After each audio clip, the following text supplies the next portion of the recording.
the class of 2022. For those of you I have not met, my name is Tom Campbell, and I have the privilege of serving as the Dean for the College of Pharmacy. But today is a wonderful day to celebrate these soon-to-be graduates. In less than 24 hours, you'll be walking across the stage, getting that diploma, and will be known as Doctor. What a wonderful, wonderful thing that will be. I know you've put in a lot of hard work, a lot of time, a lot of energy, and a lot of effort to reach this stage. So congratulations. We look forward to honoring you today. I am so thankful that all of you are here today. It's wonderful to be together. We talk a lot in the college about being family and something that we try and how we try to live and how we try to operate as a college. And that family is not just the students, it's not just the faculty and staff, but it is all of you. And so this is a day to also honor you as well, and we're thankful for this opportunity. We would like to say thank you to several groups that are here today. And I want to start off by one very, very important group. A group that has sacrificed a lot over the last 4 years. And so if you are a spouse, parent, grandparent, sibling of one of the graduates, if you would, please stand.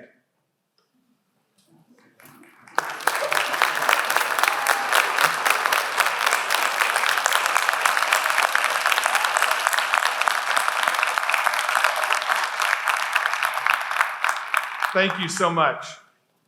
We are so thankful for how much you have sacrificed, how much time that we know that the students have to put in. That has been time taken away from you and your families. And so we are thankful for the sacrifices that you've made on their behalf. And I know they are as well. Also, I want to recognize two other very important groups.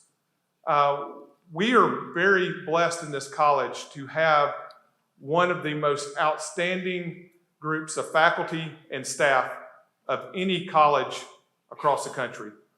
We have faculty that are truly committed to not only just delivering expertise on subject matter, but they are also deliberate and very focused on mentoring and making sure that each of these graduates are on the road to reaching their dreams.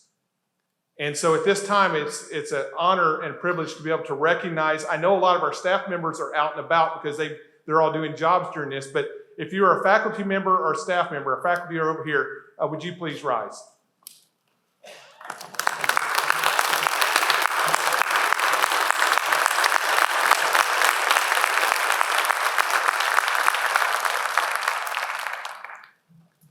So we are so thankful for them and the work that they do. They just do an incredible, incredible job.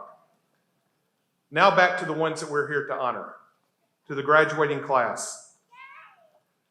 One of the things that we have heard very frequently, in fact, just this past week, I heard it 2 or 3 more times brought up, was really about the quality that you have brought to the profession. Preceptors have made numerous comments that there is something different about the Lipscomb students.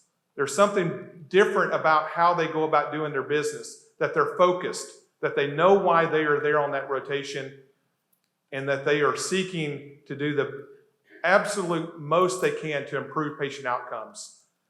And so congratulations on, that's what, you may remember back to the white coat ceremony when you were first here. That's one of the things that we focused on was seeking excellence and making sure that we're doing everything that we can that patients have the best outcomes possible. And the feedback that we continue to receive from the preceptors is you've hit the mark. And we are so thankful for that. That is the best things that we can hear is when we know that you were out doing it. And we are so proud of you. You have represented this college extremely well, and we are so thankful for that. So this ceremony, the purpose of it is to focus on recognizing these graduates. We will do so through awards that will be given out here in just a few minutes, but also we will be awarding the hoods. These graduates will officially get hooded tomorrow in the commencement ceremony tomorrow morning in Allen Arena.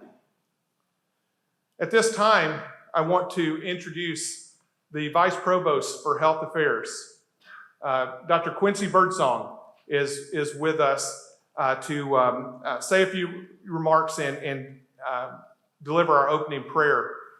We are so thankful for him and his support. He has consistently gone above and beyond in trying to make sure that this college continues to have the resources that we need and developing future relationships throughout the Nashville community so that we can continue to grow and continue to exceed all expectations. So we're thankful for him and the work that he's doing. Vice Provost Birdsong. Good afternoon, everyone, and thank you all for being with us and sharing this momentous occasion. I'd like to say thank you to the students for a few seconds. Is that okay, students? Okay. So I want to thank you for choosing this as a profession. We talk a lot about in healthcare settings about the importance of pharmacy as a profession, both in the outpatient and inpatient setting, and it is a profession that has had ebbs and flows throughout the past 10, 15 years. But you all have decided to choose this as a profession and to move forward, and you are actually here to advance the profession and take it to the next level. So I want to thank you for doing that. The second thing I want to thank you for is for choosing Lipscomb to do it. There's pharmacy schools all over the country that you could have chosen, but you all chose us, and I hope that you are just as excited now about that decision as you were when you first stepped foot on this campus. So thank you for choosing us because you had a lot of options there. So when I look at this class, now mind you, I never know what I'm going to say when I come do these kinds of things, so today is not any different. But when I look at you all today, I think about 1 Kings chapter 17. And I think about the prophet Elijah.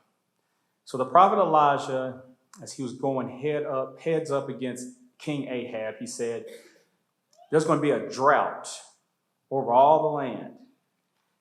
And that drought came to pass. God brought this drought. And when he brought the drought, he decided to take care of Elijah separately. So he brought ravens that would feed Elijah, and he had a brook that would provide Elijah with water. But after a while, the brook dried up, the ravens stopped coming. And so God told Elijah, he said, go to Sidon and see the widow, and the widow was going to feed you. So when Elijah left to Sidon, he was thinking that the blessing was going to be that he would be fed by this widow.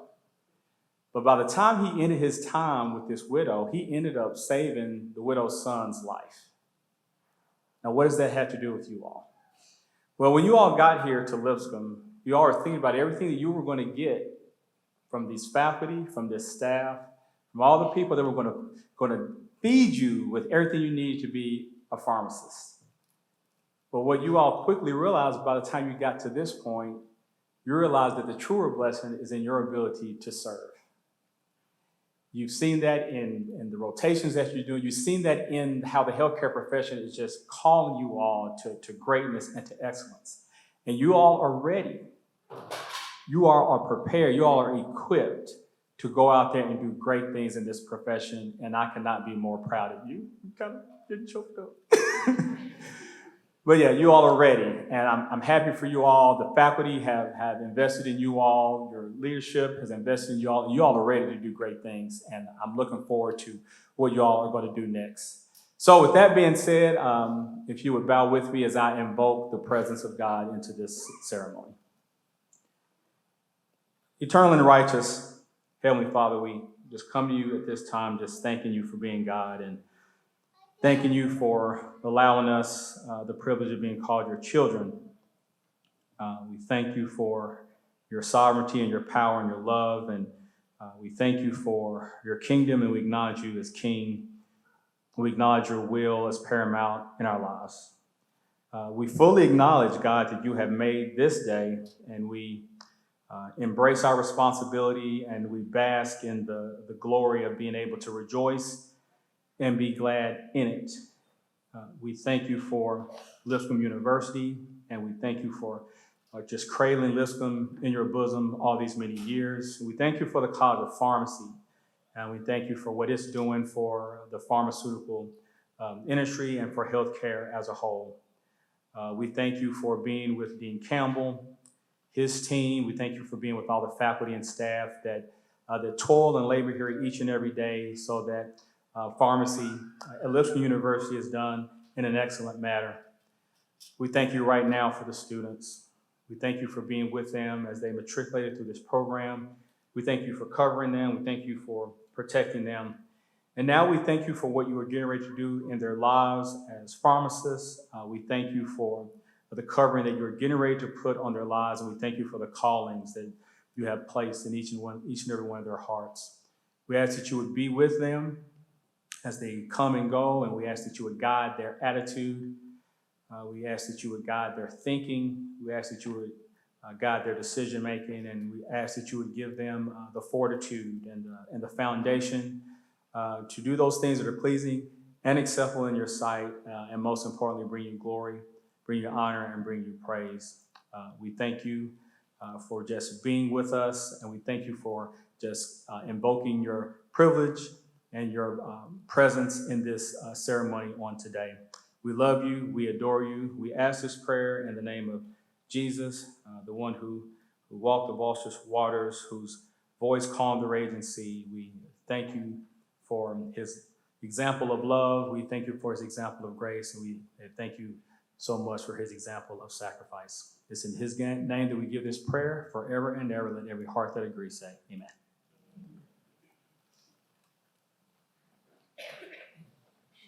Thank you, Dr. Birdsong. At this time, the class has selected a faculty member to come and to address you and to give you a charge for the future.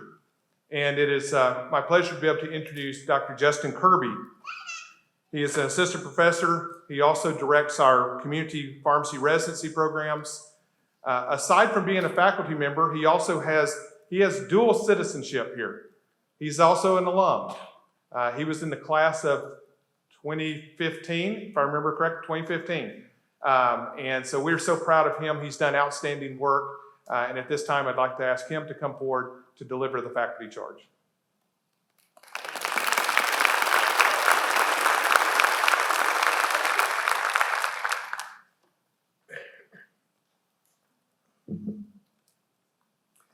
Well, good afternoon, and my goodness, thank you all so very much. It is my distinct and profound honor to get to represent our distinguished faculty and address you all today. You know, I've requested some walk-up music to really kind of get the energy going in the crowd because we have a few days ahead of us where we get to celebrate, right? We've worked hard. It's time to celebrate. I really thought that the great Whitney Houston's I Want to Dance with Somebody would be appropriate, but it seems like we were not able to make that happen. So, alas, we move on.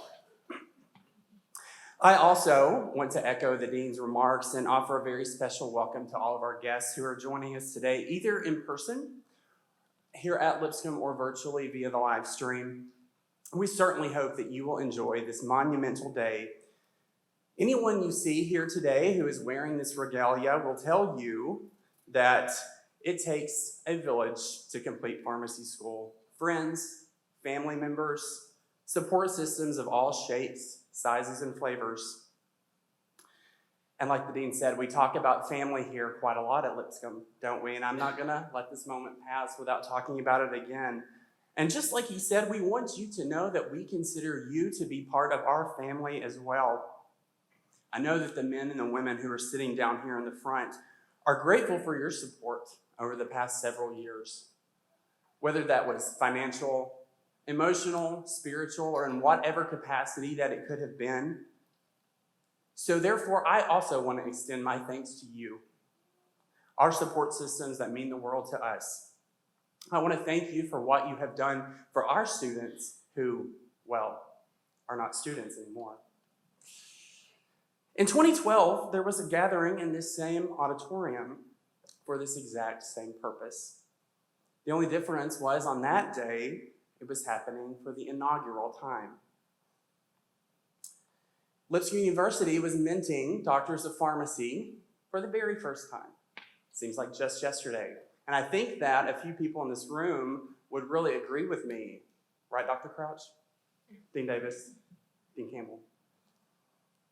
And so the excitement of it all was a bit lost on me on the day. See, I was a P1 at the time. I had just finished, and I was happy for sure, right? You know, we all know the relief that we get by putting that first year behind us. And so we could go forward from there, but I don't think that it occurred to me at the time how special it was to be here when the foundations of such a remarkable College of Pharmacy were being built. So as I stand here today before you in 2022, 10 years later, it will not be lost on me how special it is to be the first alumnus of this College of Pharmacy to stand before a graduating class and deliver remarks as a faculty member. Again, I'm truly grateful for everything that you have done for my life, and I'm humbled in this moment. And so today, as you become pharmacists and kind of cross over and become one of us, I too get to become one of you. So I wear this purple and gold hood with pride, and collectively we, now along with the other of hundreds of Lipscomb alums across the country, know that we have been privileged to have trained at a place that is so incredibly extraordinary. So every good graduation speech, it has to have a theme, right? And so in the last 2 weeks, after I found out that I would be speaking to you all today, I used all 8 minutes of free time that I had to think about what the theme of my speech would be. And so in those moments of rumination, I decided that the topic that would be most appropriate to reflect on our last 4 years together would be gratitude. You have so much power and strength when you recognize the things that bring meaning to your life. You all know me, and you know the things that I like, right? Inspirational quotes, trivia, pop music, bad football teams, telling stories, right? And so I plan to share a bit of all of those things with you over the next few minutes, but I will start with a story. So I want to ask each of you here, our graduates, to think about the person who is here with you today who you have known for the longest amount of time. And so for many of you, I imagine it's a parent or a grandparent, possibly a spouse or a childhood friend. Well, for me, neither my parents nor my wife are here today. I do want to give them all a quick shout out because they've tuned into the live stream. So hello to my moms and to Dad and Brittany. I love you all very much. But like I said, they're not here. And even if my wife of nearly 9 years, who I've been with for the past 14 years, were here, she still would not be the person in this room who I've known for the longest amount of time, because for me, that person is Laura Ward. Now, I know that I have taught you all quite a few calculations over the past 17 years, excuse me. That would be a really long time, but no, over the past 4 years. But I'm going to ask you to not use those calculations right now when I disclose to you that it was actually 17 years ago that I met Miss Ward for the first time. You see, at that time, I was a junior at Macon County High School, and I was a pretty idealistic teenager who thought that maybe I could play college basketball someday, especially at a smaller school. Well, the reality of my situation was that although I was not bad for someone who played for a high school who was across the road from a tobacco patch, college basketball at any level is not really in the cards for me. And so Miss Ward and I graciously parted ways, and she offered to do anything that she could to help me in my future. And I always appreciated that, and I always remember it. And so fast forward a few years to my freshman year at Tennessee Tech. Lipscomb's new pharmacy school was coming to speak at our Chem Med Club meeting that day. They were already my top choice, and so even though they weren't opened yet, you could imagine my surprise when Miss Ward, flanked by Sandra Hood, walked down the stairs in Foster Hall. That was one of the many moments in my life where I really felt as if God was affirming what I thought that I already wanted for myself. And so, fast forward again to today, where Miss Ward and I are now colleagues. There's something to be said about long-term relationships and having someone that you can count on. So I want to challenge each of you to think about the relationships that you have built, so not only over the past 2 decades of your life, but also the ones that you're going to have for the next 5 decades of your life, because they started right here. Tomorrow, will be the last day that you are all together in the same place at the same time. So hold tightly to those memories, because you have those fond memories of each other, but at this point forward, that's all they are memories. However, memories are one of the most powerful gifts that any of us can be grateful for. When you all came to Lipscomb in the fall of 2018, you came to us, as Dr. Birdsong was alluding, undoubtedly with choices, right? You had other programs you could have attended, other professions you could have pursued, and yet you chose us. And if you will recall, on your first day in calculations, as class came to a close, you may or may not remember that I asked you all to close your eyes and envision this very day. And I'm sure when I did that, you thought, oh my gosh, this guy is so weird. And I doubt that any of you have changed your opinion over the past 4 years. But I had a reason. Envisioning your success always increases your chances to achieve a goal. Now that day is here, and while you have gathered to celebrate these achievements, something that was not possible to do at the time was to envision the journey that each of us would take to arrive here today. We have had, let's say, a memorable 4 years. As you'll recall, things began normally enough. Probably the most inauspicious thing that I can recall happening during your P1 year was having to cancel classes one day because of a campus-wide power outage.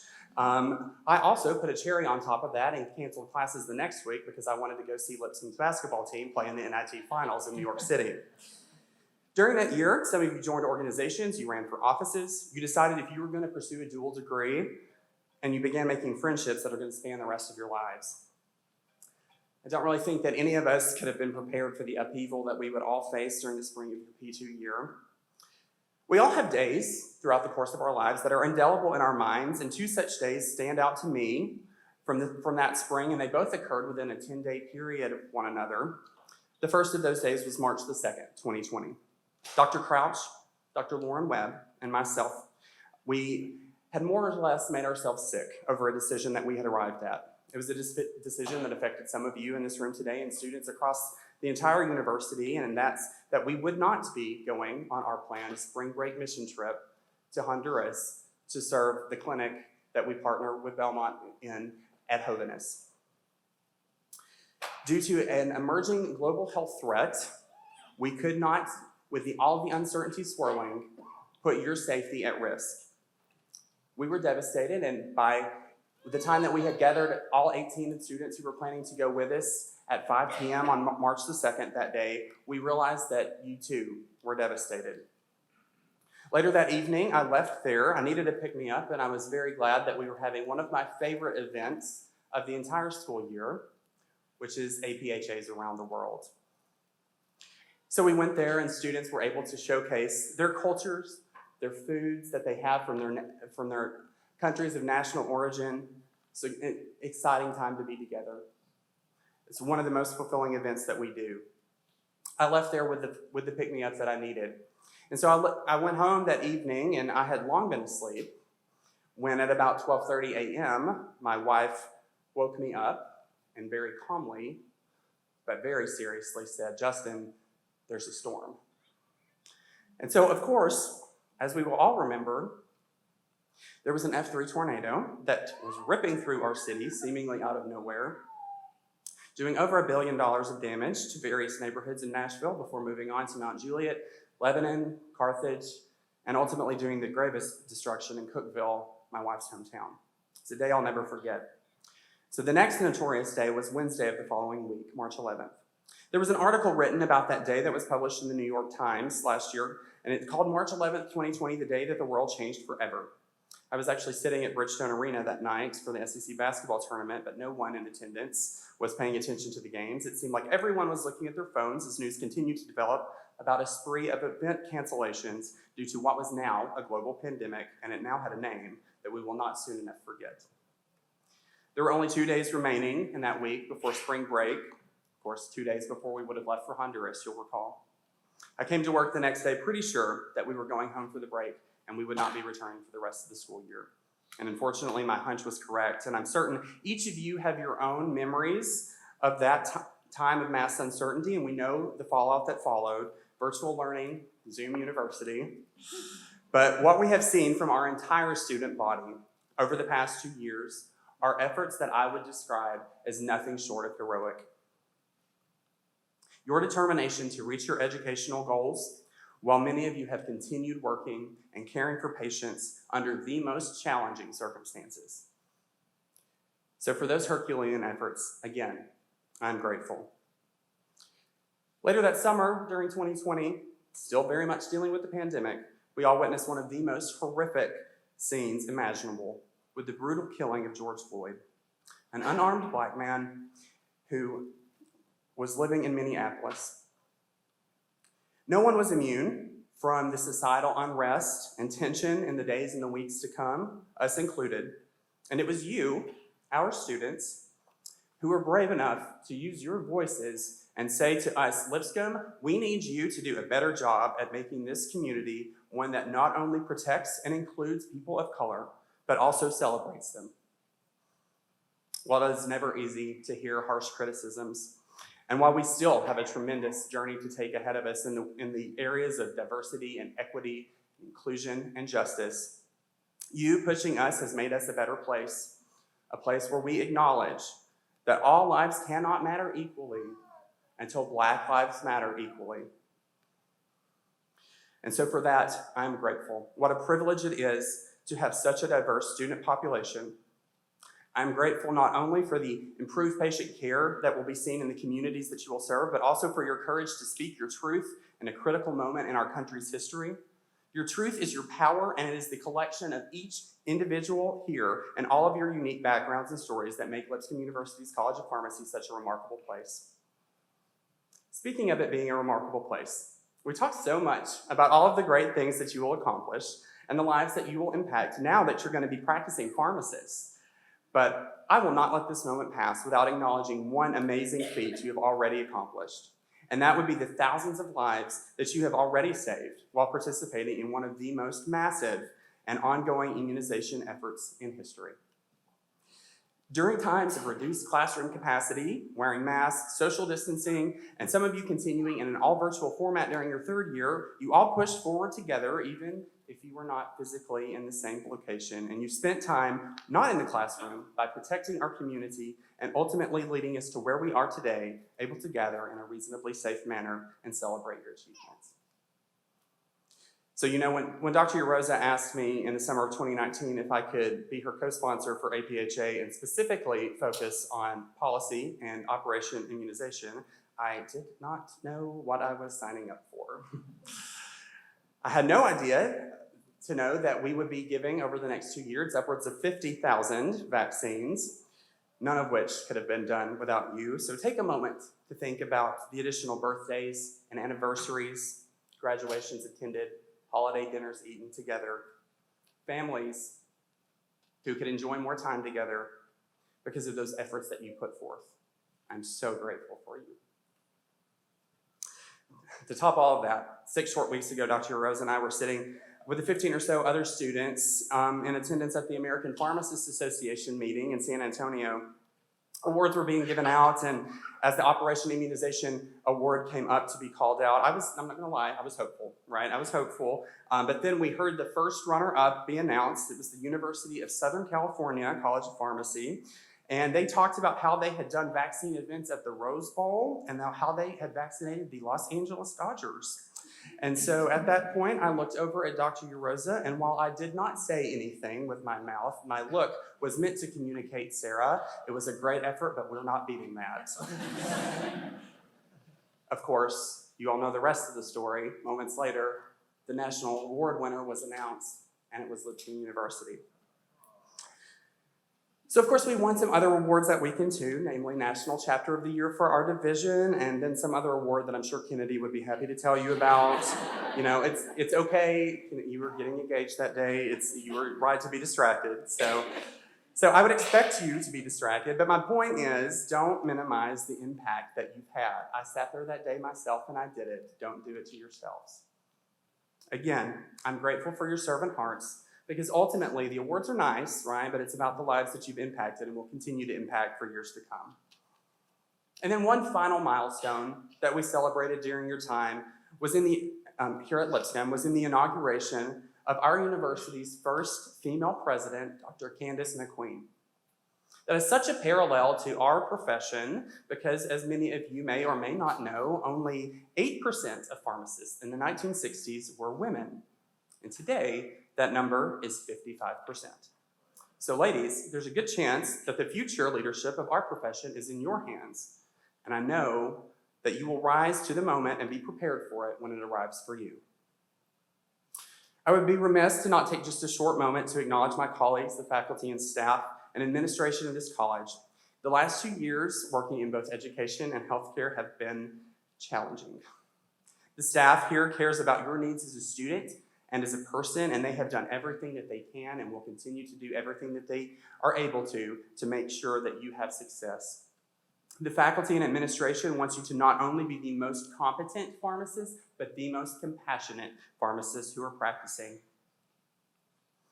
I would like to speak directly to my faculty colleagues for just a second and say how grateful I am for each one of you. While we are now a smaller group than we were a couple of years ago, it has become abundantly clear to me that I have never worked with a more selfless group of individuals who rallied together during some really tumultuous times to focus on one goal: our students, our graduates. Thank you. You all know I love inspirational quotes, like I said, so I'm going to leave you here with a few. It was President John F. Kennedy who said, as we express our gratitude, we must never forget that the highest form of appreciation is not to utter words, but to live by them. So as you leave us, I challenge you to reflect on the institutional pillars that we have at Lipscomb here of faith, community, knowledge, innovation, and service. You all chose to come here because on some level, those values resonated with you. So now I challenge you to continue to live by them every day. As I think about you all, I can't help but be reminded about a passage in the book of Psalms, the 30th chapter and the 5th verse that states, "Weeping may endure for a night, but joy cometh in the morning." And yeah, there have been moments that have been really difficult over these past few years. Lord knows I've done my fair share of crying, and many of you likely have too. But today it is morning.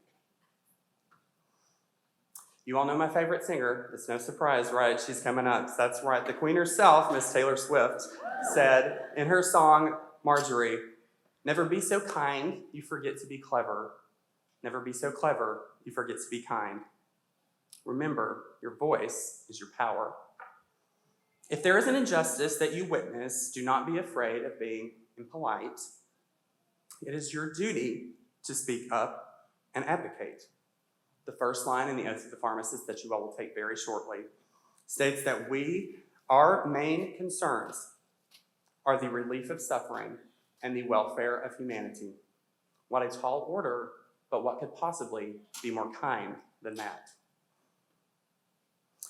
So now as we approach the time where we let you go maybe to just another organization in Nashville, but also to Boston, to Denver, to Louisville, to Raleigh, to Las Vegas, to the Florida Keys, and everywhere in between.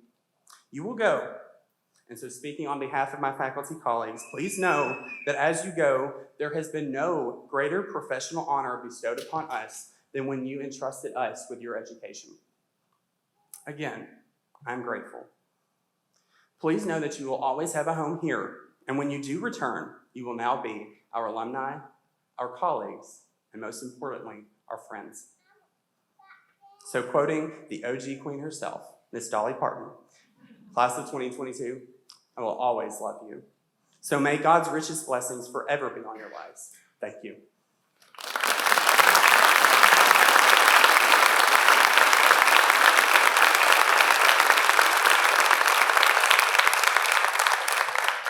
Thank you, Dr. Kirby. At this time, I'd like to call upon class of 2022. It's easier said than done sometimes. Class President Joey Tanaka and also Vice President Sina Seged to come forward with the class reply and a presentation.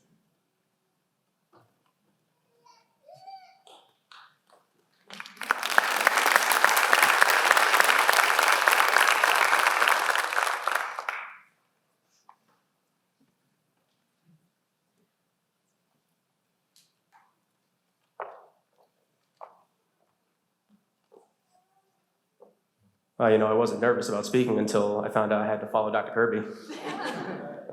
No, seriously, thank you so much, Dr. Kirby, for that speech and for just bringing consistently amazing life lessons, advice, laughs, and joy throughout the last 4 years. And for all the faculty for doing the same. You guys are incredible. We did it, guys. We're here. We're in the seats. It's been a really long time coming, but we did it. We took on tests, sleepless nights, cranky patients, and an actual plague. And we made it through the whole thing without crying a single time. Not one single time since this morning. And we're gonna be hearing a lot about our accomplishments over the next few days, and for a really good reason. We took on an incredibly taxing process and we came out on top. But right now, in this moment, I would really like to speak about this group of people and what they did for me personally, and what I'm confident they will do for their future peers. So I think I've gathered a reputation the last 4 years as kind of being a sentimental softie who just really, really need to go get that haircut already. And even though the Nashville summer heat made me give up on the second part of the reputation, this season's got me feeling more sentimental than ever. And I've been running through a lot of really cliche graduation activities in my head. And I think the one that sticks out to me the most is thinking back to orientation. I came into pharmacy school when I was 21 years old, and despite knowing Lipscomb a little bit too well from undergrad, I still remember sitting in the lobby of Burton with my little plastic name tag around my neck and just being scared half to death. Not even for the classes, because I was scared 100% to death of those, but I was scared to meet y'all. I had heard all throughout undergrad that grad school was going to be different, and that graduate school peers and classmates are really competitive and sometimes not all that friendly and supportive, and that I'd have to adapt to that kind of mentality in order to survive. And I was really scared. I was really frightened by that because I wasn't confident that I could do that. But I remember looking back and thinking about how that thought kind of hung over my head that entire morning before I'd even met a single one of y'all. And I'm happy to report that I just could not have been more wrong. Lipscomb College of Pharmacy class of 2022 is a group of amazing individuals who not only hold themselves to a high standard, but don't let their peers and their friends settle for thinking that they can't accomplish their own goals as well. You guys are kind, brilliant, absolutely hilarious, unselfish, and incredibly capable of being leaders in the field of pharmacy. I know this because I've seen these qualities and I've experienced them. I've seen them in the little moments, like when we're in class, stressing out, preparing for upcoming challenges. And I've seen them in the big moments, like weddings, birthdays, anniversaries, where we celebrate each other and who we are. The class of 2022 is a testament that personal success is only strengthened with the helping of others and the supporting of others around you. It's not a detriment to your own personal goals and success. And I want to thank you all for setting that example for each other, myself, your patients that you've seen in the past, and your patients of the future. And I also want to thank the faculty for fostering an environment that prioritizes personal growth alongside academic growth. And I know that pharmacists and patients will be able to benefit from those lessons and priorities for decades to come. So as we head into this weekend, and the rest of our lives really, I want to encourage you all to not listen to that nagging voice of doubt, to trust in your own abilities, to continue to help others reach their maximum potential like you've been doing, and bravely keep an open mind as we enter this new phase of life. And I hope you get as lucky as I did and meet the people like the class of 2022, a group that deserves to be celebrated not only for what they've accomplished, but for who they are. Thank you guys, it's been a pleasure.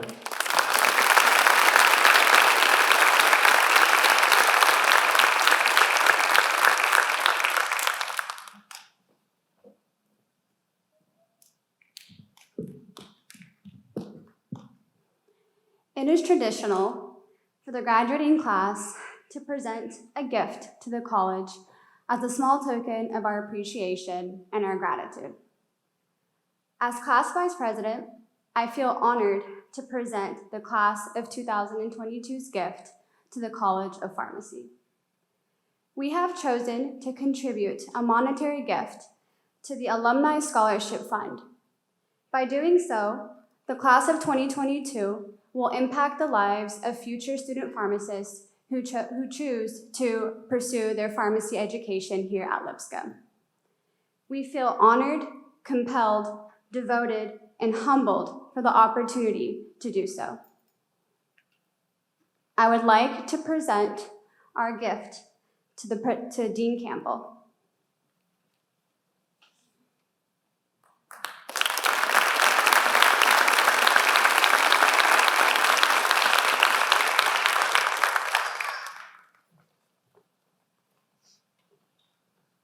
Thank you so much, class. We really appreciate that. And as you stated, it certainly will go to help future students. And we are so thankful for that.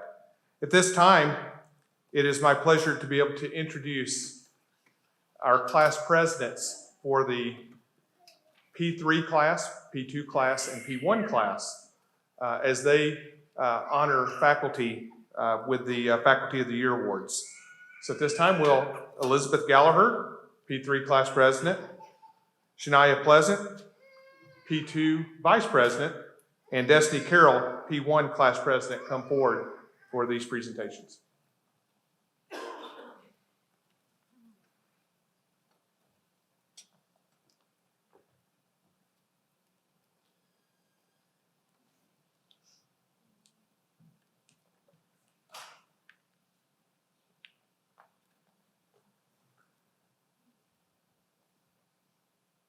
I'm really good at public speaking, don't worry. All right, so I am the P3 class president. My name is Elizabeth Gallagher. A few words that I would like to use to describe this year's recipient include standards and expectations, passion, and joy. I've been incredibly fortunate to have had this person in my corner right away from the first week of P1 classes. And at times, I could not believe the standards and expectations that they had of me. You're doing great, but why not try to push for that A? Meanwhile, I felt thankful some days to just pass. As time has gone on, however, I fully see that they never expected anything more than the best from their students and themselves.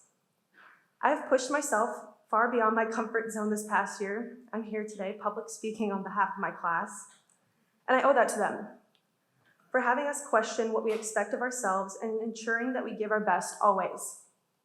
Passion. My entire class was inspired by the passion that you brought to the classroom. Your passion for your students and patients is infectious in an outstanding way. Finally, joy. You have such a sense of joy, whether it be your patients, students, or profession, and it is always noticeably present. And it is always a shining example for us to strive for. I'm honored to provide congratulations to Dr. Provine.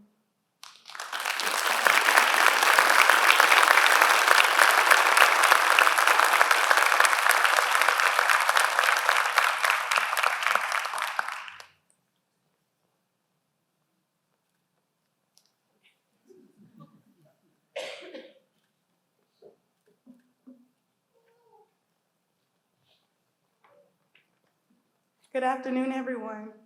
Today, I will be presenting the P2 class Faculty of the Year Award. This award goes to a person who truly lives by our values, someone who has went above and beyond to show dedication to her students with anything ranging from taking questions on the day of exam, which most professors don't do, and being there for her students when they need her the most. She always has a great attitude in the classroom and is very passionate about training incoming pharmacists to be the best that they can be. For this, we give the P2 Class Faculty Award of the Year to Dr. Wallace.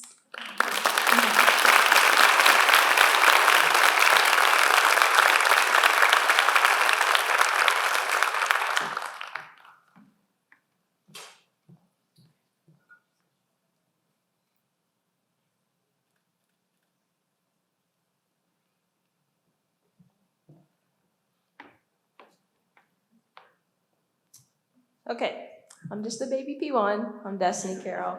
On the behalf of the class of 2025, we want to thank this professor for making learning biopharmaceutics fun, even though most of us honestly pulled our hair out all semester over it. We want to thank you for always pushing us and not allowing us to settle for the bare minimum. We thank you for being one of many professors that made us comfortable and confident enough to break out of our little P1 shells.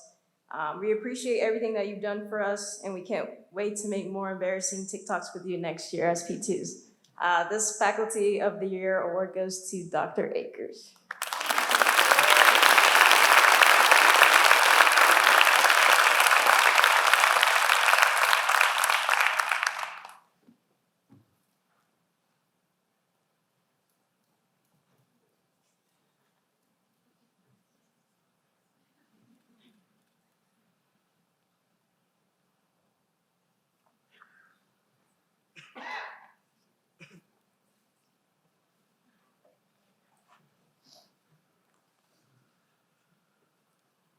There are a lot of difficult jobs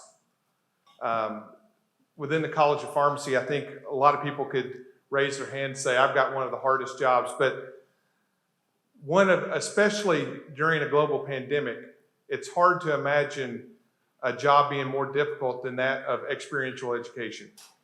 The rapid changes that took place just created for the last 2.5 years or so of chaos in trying to get our students the valuable experiences that they needed to in hospitals and pharmacies throughout the community, the state, and even beyond. And so I wanted to say a special thank you to Dr. Greg Young, Dr. Chad Gentry, and then also Carrie Williams and Dana Bricker for the great work they did at pulling things together. Many times last minute cancellations, and they handled it expertly and made sure that all of you got the experiences that you needed to get. So thank you to all of you for a great job. Really appreciate that.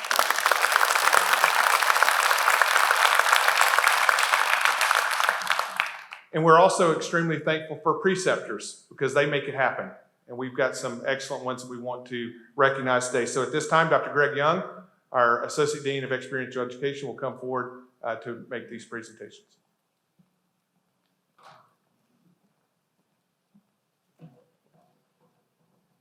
Thank you, Dr. Campbell. And as I sit down and look at founding Dean Roger Davis, I remember interviewing for the job of Experiential Director.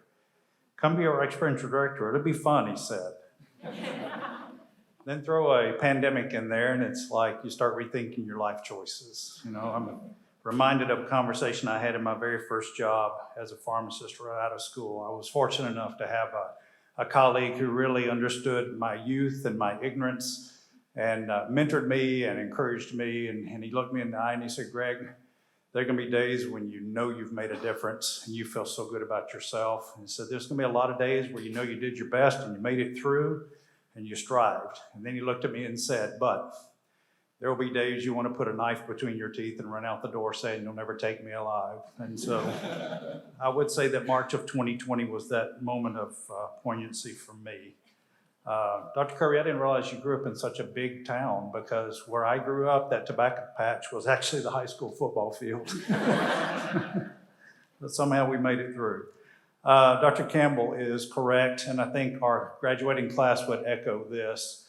It's one thing to sit and learn and engage with our tremendous faculty, but it's even better when you can take that knowledge and go outside of the campus and interact with those who are also doing it in a practice site and not just learn knowledge from them, but them emulate professionalism and integrity and a commitment to you as graduates, wanting you to be better, knowing that somebody did that for them when they were in your position. And I think all of the faculty would echo that because we've been in that position ourselves.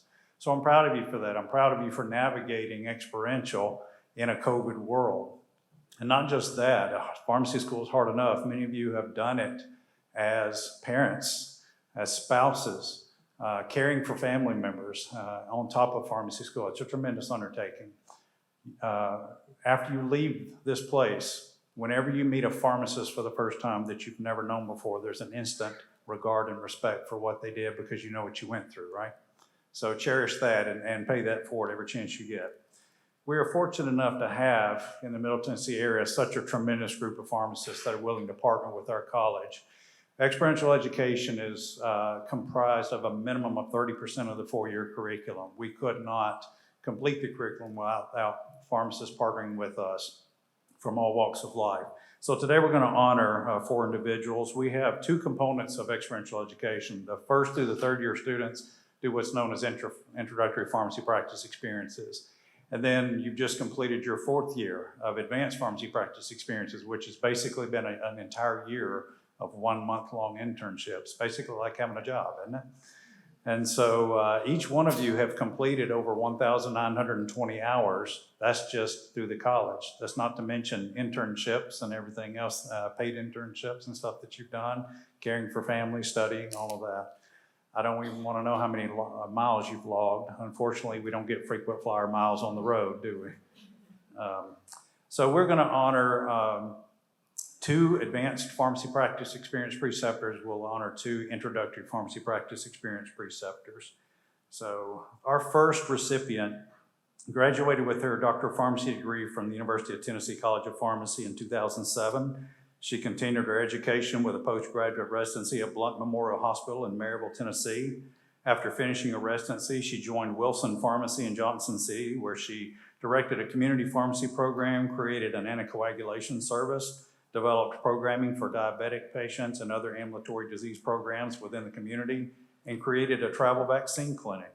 She returned to Nashville in 2012 when her husband took a role with Lipscomb University's College of Pharmacy. She returned to the hospital setting, accepting a role as a manager with HCA TriStar Division, and then quickly moved into a director of pharmacy position and remained in a patient care role for several years. She's recently taken a position with HCA Corporate Office as Director of Systems Usability, managing all provider-facing work within the electronic health records for the HCA enterprise. This past year, she was also able to complete her Master's of Business Administration degree. She's a board-certified pharmacotherapy specialist and a certified diabetes care educator. She precepts students in informatics management, having students shadow an electronic health record alignment, order set management, and business discussions from the corporate level. She resides in her Brentwood home with Dr. Ben Gross, the other Dr. Gross, their 2 sons, Jackson and Garrett, and a lively dachshund named Bosco. So would you please join me in congratulating Dr. Brooke Gross as our APP Preceptor of the Year.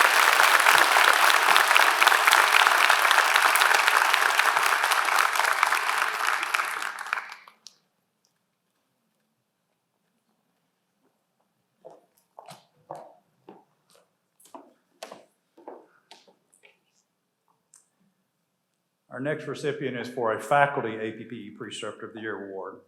This individual attended the University of Tennessee at Chattanooga for the pre-pharmacy studies and went on to receive his Doctor of Pharmacy degree from University of Tennessee College of Pharmacy in 2008. After graduation, he completed a pharmacy practice residency at Vanderbilt University Medical Center. He currently holds board certification as a pharmacotherapy specialist and is a fellow of the Heart Failure Society of America. He currently works with an interdisciplinary medical team of cardiologists at Vanderbilt University Medical Center as the heart failure clinical pharmacist. He also serves as a resident preceptor for the 2nd year cardiology pharmacy residents. He's an author of the acute heart failure chapters in DePiro's Pharmacotherapy and Irwin and Rip's Intensive Care Medicine textbooks, which are considered core texts for pharmacy and medical school curriculum. His research interests focus on several aspects of acute heart failure, which also led to him presenting research at an international scientific meeting, including the American College of Cardiology and the European Society of Cardiology Acute Care Failure Congress in Greece. He is the co-principal investigator of a current national clinical trial, multi-center randomized on an acute heart failure drug. He holds a patent as a co-inventor of an inhaled medication for heart failure, which is currently in clinical trials. And through his research collaborations with Vanderbilt and Yale University, he's authored multiple publications in premier cardiology journals, including Circulation, Journal of the American College of Cardiology, and the European Journal of Heart Failure. Please join me in welcoming our Faculty APP Preceptor of the Year, Dr. Zach Cox.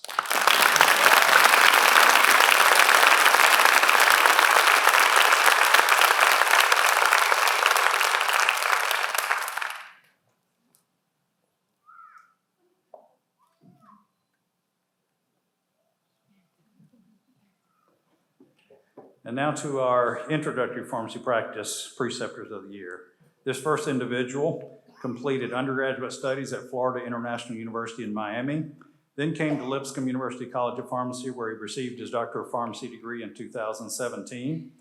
He took his first pharmacist position with Publix Pharmacy following graduation and was soon appointed as a pharmacy manager in 2018.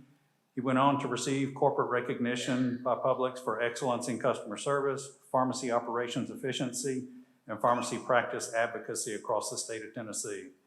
In August of 2021, he began his position as a staff pharmacist with Vanderbilt University Medical Center in one of the outpatient clinic pharmacies. His wife, Sierra, is also a graduate of LUCOP and 2021 class. They reside in Nashville with their 2 children. I would say that this is one of the most pleasant and likable individuals that I know, who always has a smile on his face. And unfortunately, they were unable to be with us today because they are traveling back from vacation, but please join me in welcoming our IPPE Preceptor of the Year Award externally to Dr. Javier Munoz.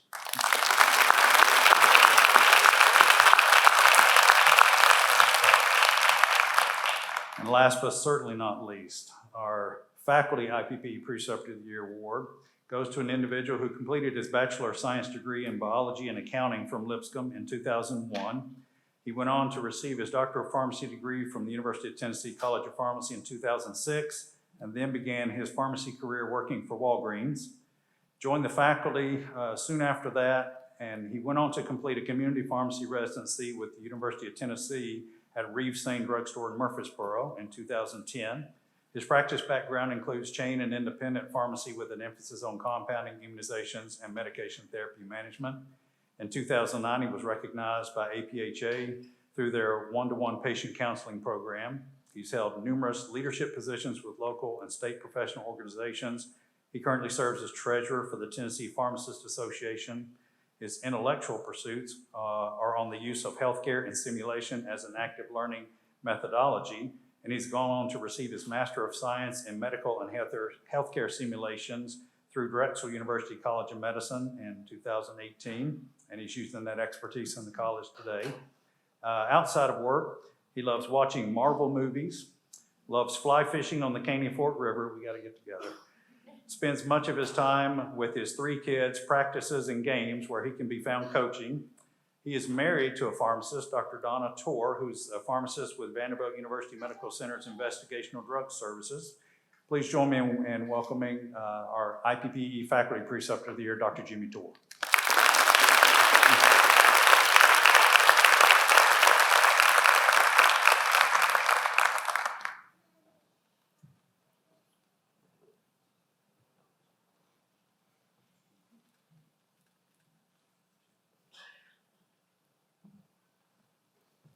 Thank you. This time it's my pleasure to welcome to the podium Dr. Sarah Urosa, who is the chair of our awards committee for the college. Dr. Urosa. Enough about us. It's all about you now. So, okay. Right in my face. It is a pleasure to represent the faculty and staff of the College of Pharmacy in presenting awards to selected members of the graduating class. In several of these cases, students were nominated by members of the faculty and fellow students for these awards. The first 5 awards are given to student pharmacists in recognition of their involvement in professional organizations. The APHA ASP Senior Recognition Certificate goes to the graduating member that has made the greatest contribution to our APHA ASP chapter. This year's recipient was an excellent leader for our chapter. She was always full of new and innovative ideas that allowed our chapter to grow through the number and quality of activities that we provided. She had an additional challenge of figuring out how to lead a huge organization during a pandemic. Based on the awards that we received at the annual meeting that Dr. Kirby mentioned earlier, I think she did a good job. She was also our first student in Lipscomb's history to receive an APHA Foundation scholarship. Only 24 students in the country get one of these scholarships every year. The winner of the APHA ASP Senior Recognition Certificate is Erica Patterson.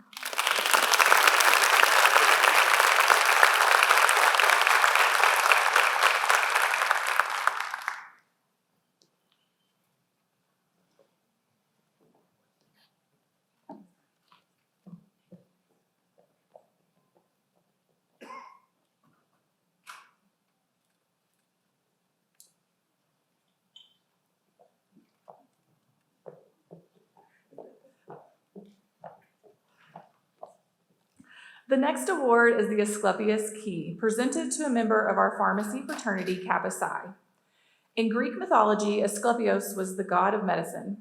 In 1946, the Asclepius Key was introduced to be a special award presented to the Kappa Psi chapter member for outstanding scholarship.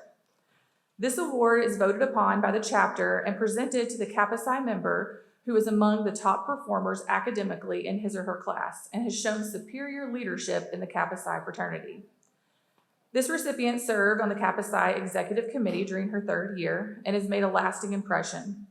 She always has a positive attitude, supports her chapter whenever possible, and is just an all-around great person. We will definitely miss having her around next year, but wish her the best of luck during her next phase of her career. The Asclepius Key goes to Kaylin Bevizzi.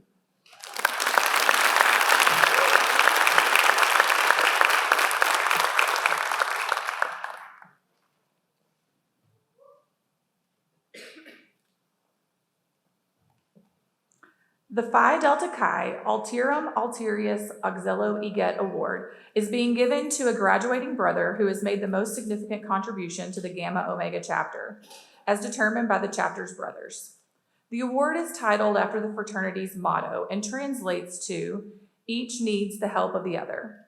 This motto reminds brothers that they are not alone in their pursuit of excellence in pharmacy. The recipient of this year's award is always willing to help another in need, no matter the circumstance. Her love for this fraternity and its brothers is undeniable, and we could not be prouder to call her a brother. It is only fitting that the recipient of the 2022 Altirum Alterius Auxilio Eget Award is Therese Hooks.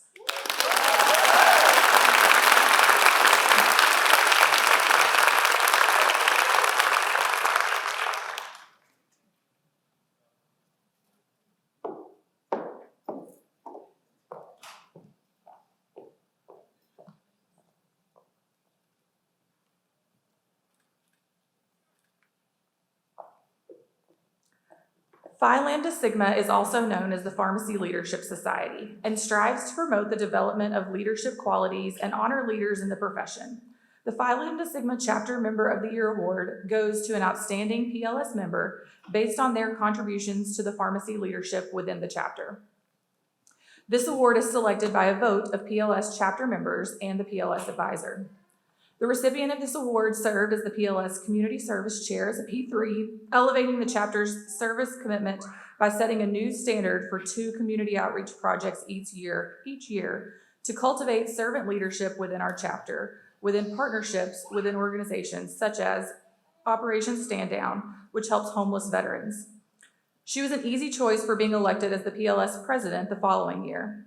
She truly has been an exemplary leader as PLS president and was instrumental in organizing multiple events, including a virtual mock interview event in collaboration with ASHP, SSHP, as well as spearheading a new event such as the Letter of Intent workshop, which was very well received by P4s applying to residency.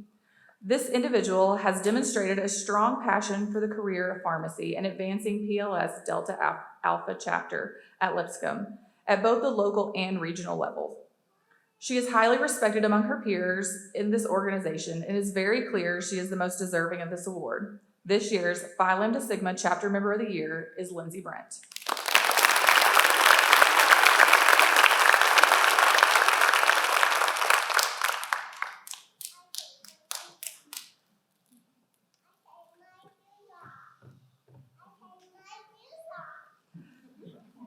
I'd like to take my shoes off too.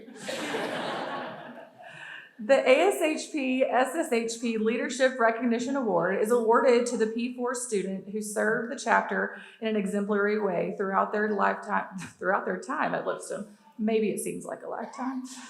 This year's award recipient has been involved with ASHP SSHP since P1 year, served as president-elect and chapter president. She demonstrated tremendous leadership and resolve in guiding the chapter through the pandemic. She is always willing to help in any situation and demonstrated genuine passion for health systems pharmacy and the advancement of the profession.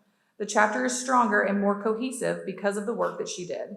She will be going on to complete a PGY1 residency at Massachusetts General Hospital in Boston, and we look forward to all of the wonderful things that she does in her career. The ASHP SSHP Leadership Recognition Award goes to Jackie Lane.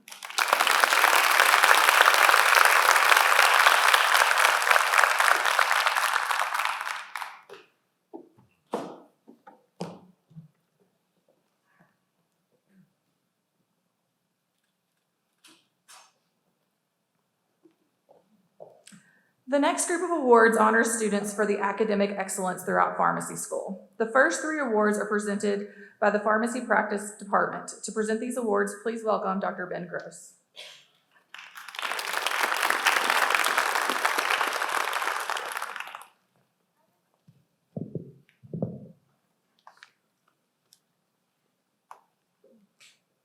That is my wife, by the way. So I have a whole audience in front of you and say whatever I want to about her today, right?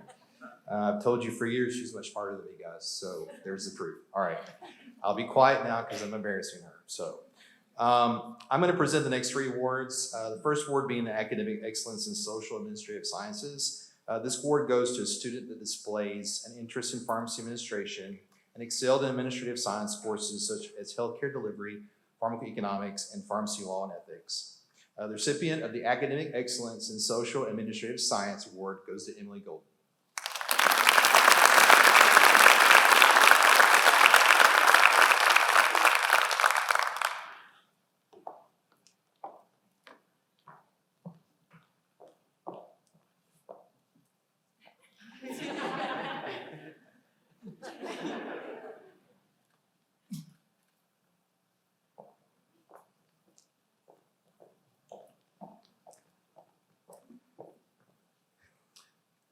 The next award is the Academic Excellence in Pharmacotherapy.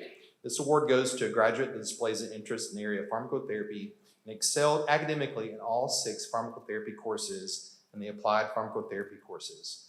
The series of classes include everything the students have learned about how the medications work and when and how to use them appropriately. It involves making sure that the right patient gets the right medication at the right time for an appropriate outcome. The Academic Excellence in Pharmacotherapy Award goes to Hunter South.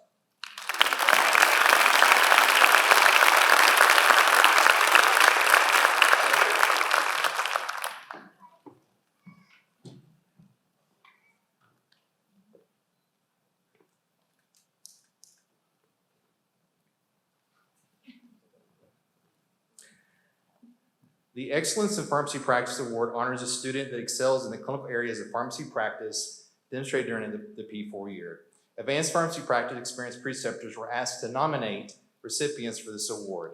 This recipient received multiple nominations, both from internal and external preceptors for excellence in clinical practice. The Excellence in Pharmacy Practice Award goes to Rebecca Finley.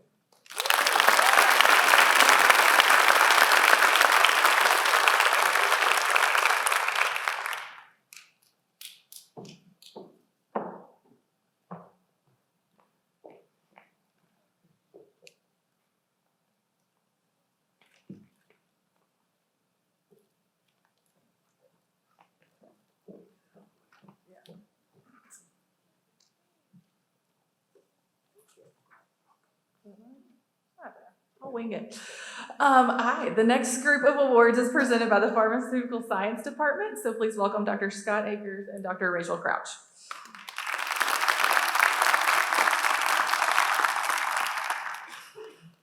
So the recipients of these academic awards are nominated by faculty in pharmaceutical sciences, and they're primarily determined by the student who accumulated the highest cumulative percent score in a qualifying coursework. So the first award is the Academic Excellence in Biomedical Sciences. This award is presented annually to graduating student pharmacists who demonstrated exemplary academic performance in the basic biomedical sciences. Qualifying coursework in the biomedical sciences includes core curricular content in anatomy, physiology, microbiology, and immunology, as well as biomolecular chemistry. The 2022 recipient of the Academic Excellence in Biomedical Sciences is Erica Patterson.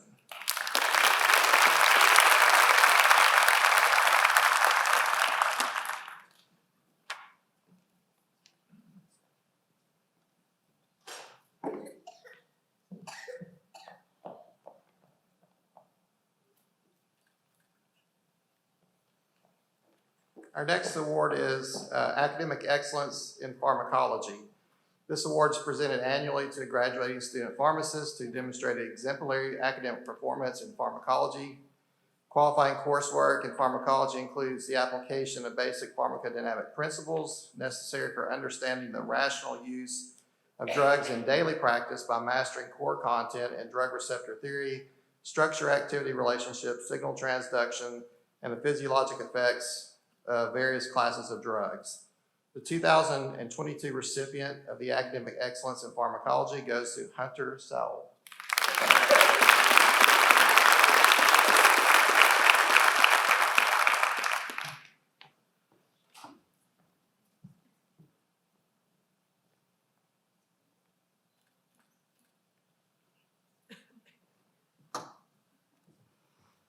The Academic Excellence in Biopharmacic Award, Biopharmaceutics Award, is presented annually to graduating student pharmacists who demonstrates exemplary academic performance in pharmaceutics and biopharmaceutics. Qualifying coursework includes core curricular content in pharmaceutical and medicinal chemistry, drug delivery systems, pharmacokinetics, and drug metabolism.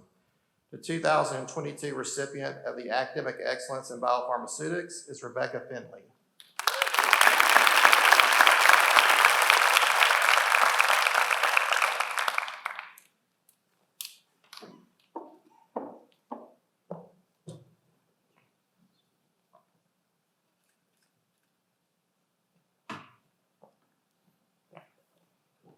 Finally, faculty engagement and research and scholarship helps advance and transform the profession by bringing new ideas and scientific advancements to patients and the healthcare systems that we serve.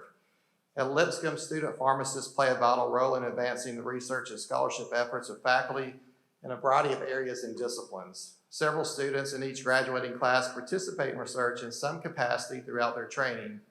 And this is on top of their academic workload, and so we're grateful for their effort and engagement in these activities.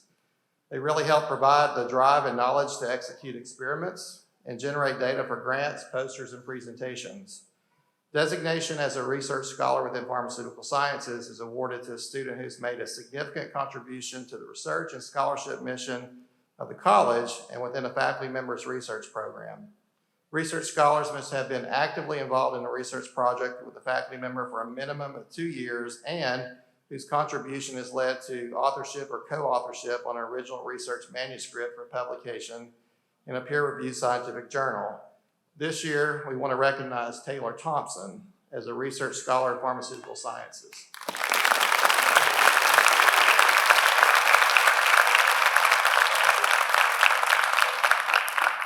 Taylor's worked with Dr. Crouch, who's our mentor for the past 3 years in the area of drug metabolism. She was an author or co-author on three research posters and 2 manuscripts, and her research helped generate preliminary data in support of 2 research grant submissions.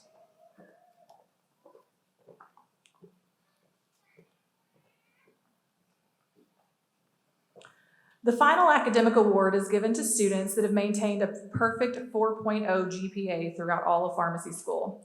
This year we actually have 6 of those students, which I think means we're getting a little soft, so we'll work on that. But just kidding, no, this class is a very good class. So I'm gonna say all of your names, and just for picture purposes, come up one at a time. So the first one is Holly Dowell Owens.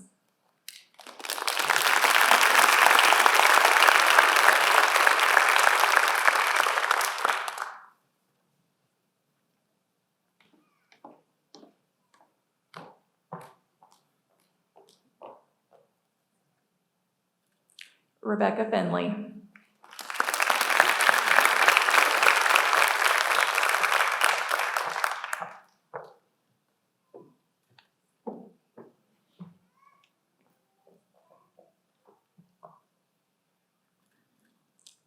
Emily Golden.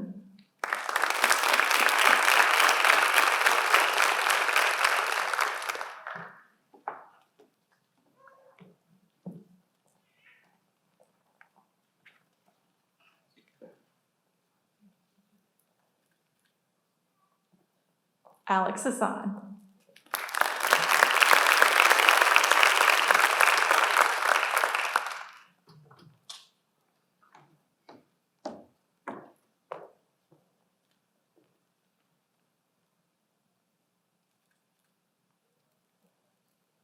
Erica Patterson,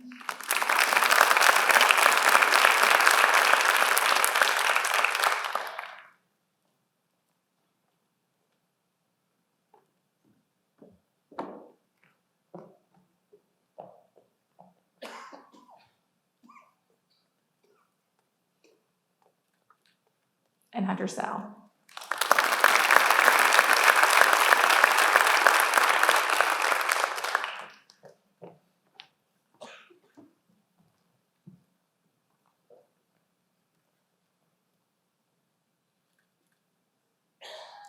To present the Masters in Management Award, please welcome back Dr. Ben Gross.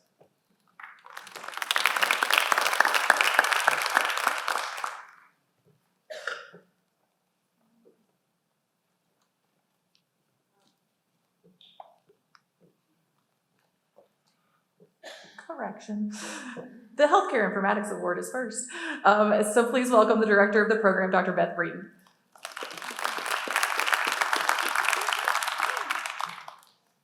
Good afternoon. Great to see you all. Congratulations to all of y'all. I'm Beth Breeden, and I'm delighted to welcome you today to recognize some of our students in healthcare informatics. So if you find yourself saying, what is healthcare informatics? Trust me, you're not alone, because that is a newer area of healthcare and pharmacy. Think using data, information, and knowledge, but also technology and automation in the healthcare process to improve healthcare delivery and to make our patients safer. So if you think about electronic health records, maybe you're wearing an Apple Watch, digital health, that's just the beginning of it. So these students have completed additional education and training in this area. We are one of 6 colleges of pharmacy in the nation to offer this. So we're delighted that they've been able to take advantage of it, and we're going to recognize them today. So some of the students have completed a Certificate of Advanced Study in Healthcare Informatics. Some have completed a full Master of Science in Healthcare Informatics. So we want to tell you all what an honor it's been to walk this journey with you, to appreciate all the work, the extra work that you've done, even in those weekend classes. So now you have your weekends back, which is great. So we're going to ask, those are listed in the back of the program, but we're going to ask those who are getting certificate in healthcare informatics to please stand, and we want to recognize you now.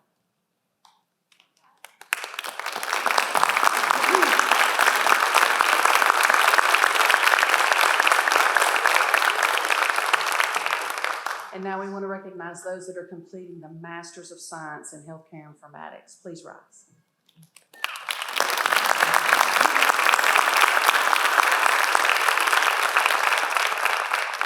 It's been an honor and a journey to walk this journey with you. I also want to recognize some fantastic folks who have assisted us along the way, from Dean Campbell to Associate Dean Nola, also Dr. Kevin Clausen, Ms. Lene Heintzman, Ms. Laura Ward, Ms. Catherine Lillicrap, and also Dean Dr. Roger Davis, who helped us start this program 10 years ago. So we're recognizing as well one student who has really excelled in this area. This student is getting her PharmD in addition to the Masters of Science in Healthcare Informatics. She has done some wonderful experiential rotations at places like Amazon PillPack. She's done an internship at PEPID. She's done rotations at the CDC, and she'll be leaving us and going to the CDC to complete a fellowship in healthcare informatics after this graduation. So we want to recognize our Student of the Year in Healthcare Informatics this year, Sina Sajed.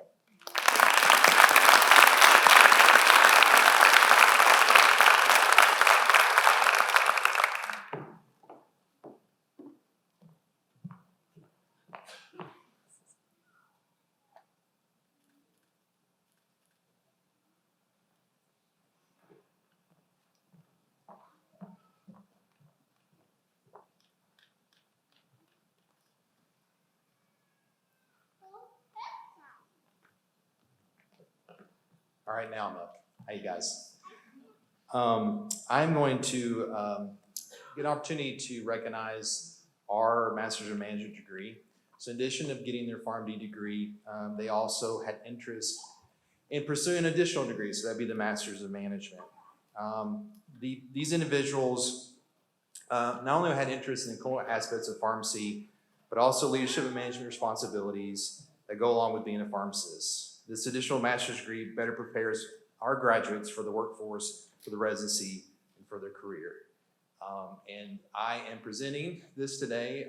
You have one of your faculty members who helped you along the way in the audience today. I won't embarrass him and tell him, but he's here today. But I took this over in February. So I can only say wish you well with that standpoint. But I do know, and I will say this, I do know that it took a lot of work to get a dual degree, no matter what it is. And so I appreciate your effort and appreciate you guys. You'll see their names. For everyone who is getting their dual degree in Master Management, please rise so we can recognize you today.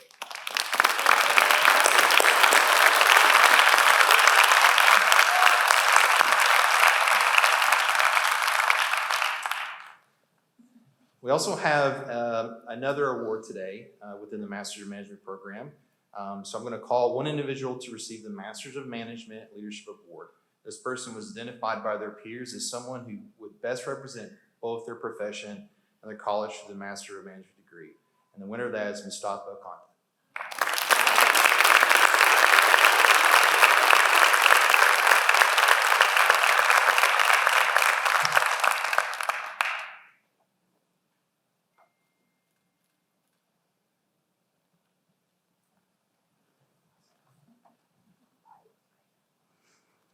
The next 8 awards are sponsored by various industry companies. These companies give each College of Pharmacy the opportunity to honor graduating student pharmacists for excelling in different aspects of practice.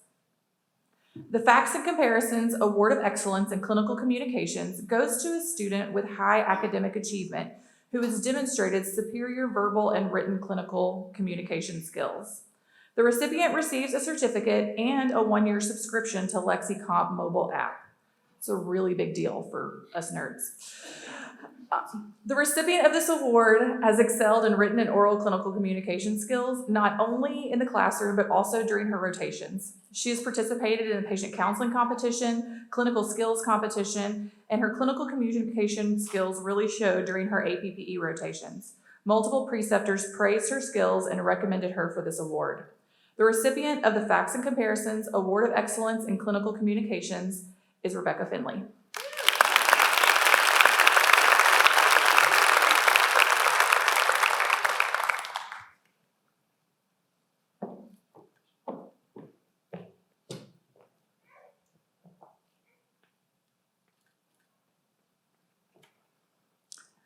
The American Institute of the History of Pharmacy Certificate of Recognition goes to a student that has shown superior achievement in the field of the history of pharmacy. The recipient of this award has always had an interest in pharmacy history, and has taken it upon himself to do extra research on the topic in many courses. The recipient of the American Institute of the History of Pharmacy Certificate is Daniel Geiger.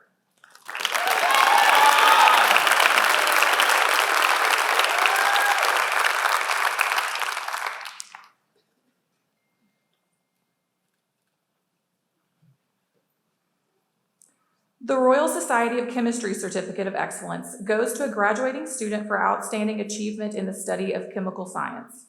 The recipient of this award was among the highest academic performers in the pharmaceutical and medicinal chemistry courses, and was actively engaged in research while at Lipscomb University, participating in the Pharmaceutical Sciences Summer Research Program. He also served as the supplemental instructor for the medicinal chemistry class. The Royal Society of Chemistry Certificate of Excellence goes to Nusrat Alex Hassan.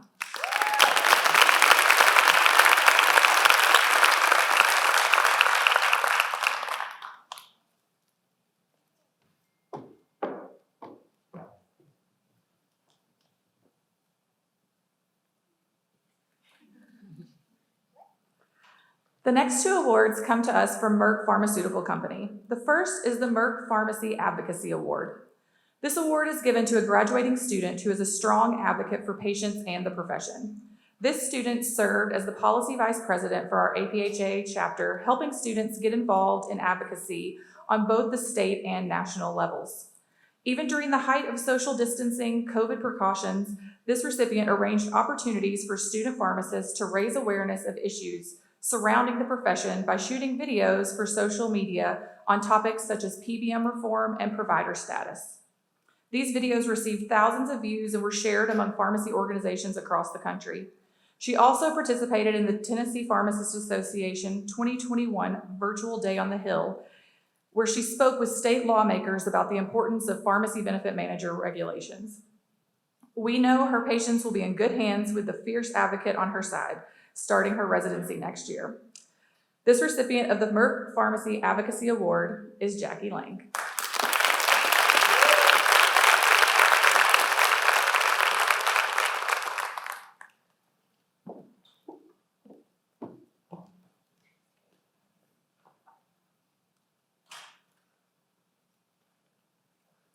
The next Merck Award is the Merck Service Award. This award is given to a student pharmacist showing initiative and superior attitude in their commitment to service and missions locally or abroad.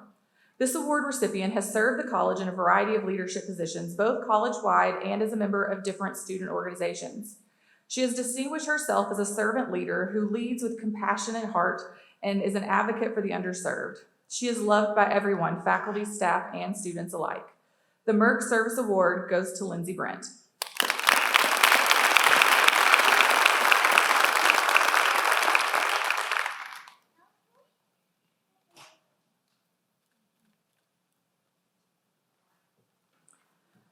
The Vitriol Excellence in Pharmacy Award goes to a student in the top 25% of their class academically that intends to enter practice upon graduation. The recipient must also demonstrate high personal motivation and possess a unique ability to communicate drug information. The recipient of the Vitriol Award is the student that has shown leadership through roles in student organizations and has shown leadership in her academics by excelling both in the classroom and on rotations. She will be missed next year as she moves back home to New Orleans, but I hope this is a good birthday present. Happy birthday. The award goes to Caitlin Babizzi.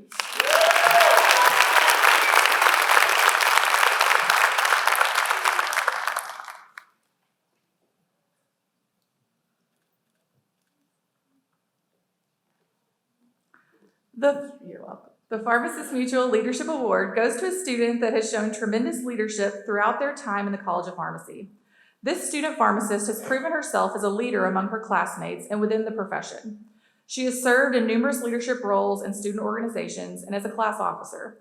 She has been a true leader in every sense of the word. The Pharmacist Mutual Leadership Award goes to Sina Seged.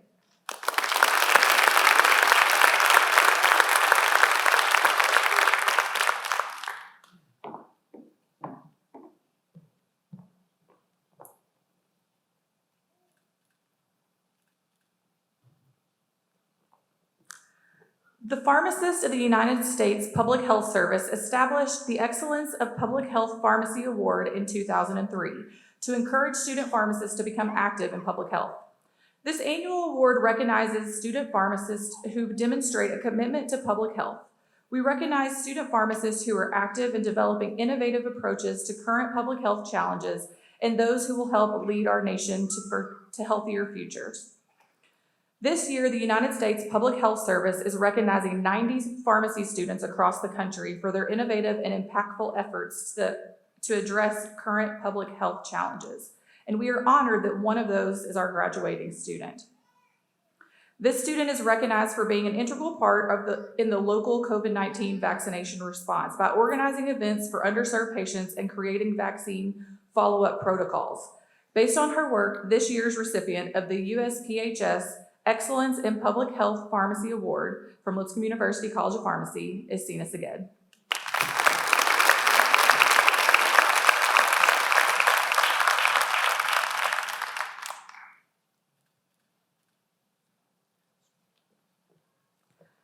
The final graduate award of the afternoon is a very special award. This award recognizes one student from the graduating class for his or her demonstration of Christian faith, servant leadership, professionalism, and compassion. These are the qualities that our college strives to instill in each of our students and will help to make a well-rounded pharmacist. The award is named after our founding dean of the Lipscomb College of Pharmacy, Dr. Roger L. Davis, who truly embodies all of these qualities and serves as a role model to all the students, faculty, and staff. The recipient of this award will receive a crystal trophy and a Bible with their name engraved on the front. The faculty, staff, and student pharmacists from the class of 2022 were given the opportunity to nominate the individual whom they felt exemplified these qualities. The recipient of this award received nominations by both faculty and fellow students. The recipient of this award embodies what it means to be a Christian in the way that she carries herself on a daily basis. A fellow classmate wrote, "This student is one of the most caring, hardworking students I have met since coming to pharmacy school. She is compassionate about everyone she comes in contact with, especially her patients. She ensures patients receive the best care. She received nothing but good feedback from her professionalism, communications, and commitment to her patients while on rotation. She held numerous leadership positions throughout pharmacy. In addition, she is an active member of her church where she participates in Vacation Bible School and Wednesday night Bible studies. She embodies all of the characteristics that this award represents: Christian faith, servant leadership, professionalism, and compassion. The recipient of the Roger L. Davis Christian Faith and Service Award goes to Shelby Bennett."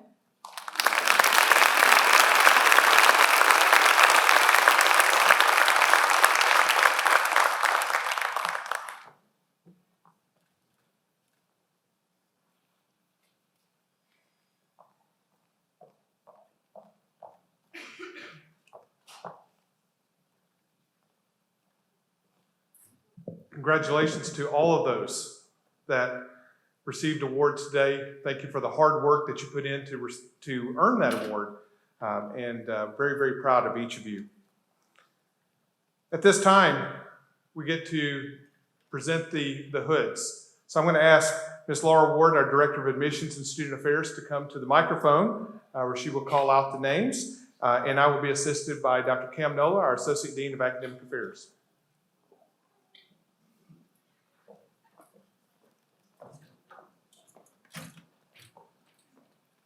As we begin this portion of the program, I'd ask that you hold your applause until all graduates are recognized, so that those listening at home also have the opportunity to hear their loved one's name called.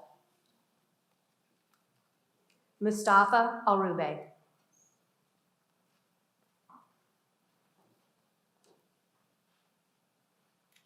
Marina Rafat Baskaram.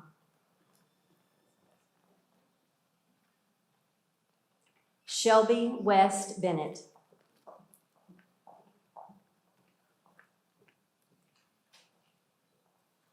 Caitlin Paige Betbuzzy.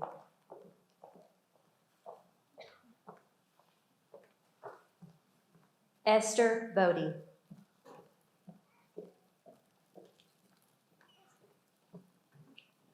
Kirolis Nadi Botros. Marissa Paige Brakefield.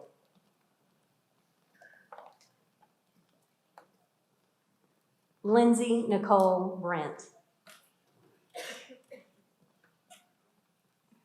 Peyton Lane Buckner.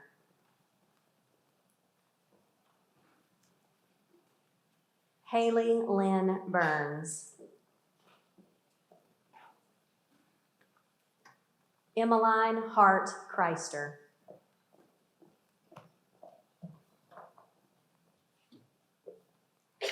Marcus Vaughn Collins.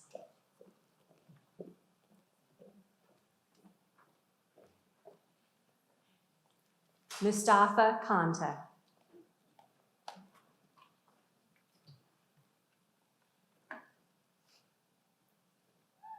Courtney Jeannie Cox.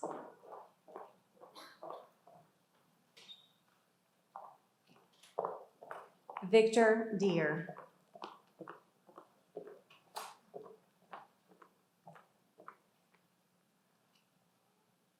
Fadia Rita Elshar.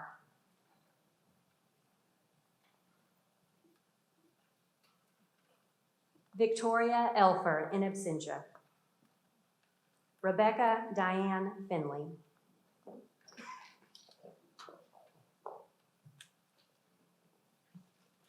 Olivia Story Fitz.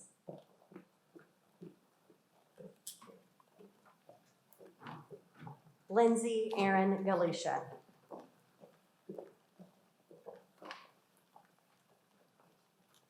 David Wayne Geiger. Daniel, sorry.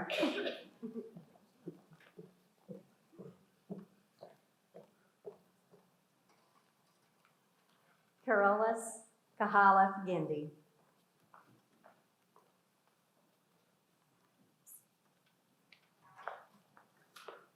Dahlia Sabri Gurgis.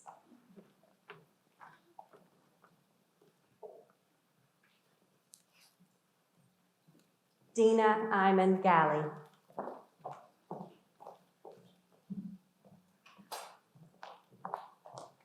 Emily Shannon Golden.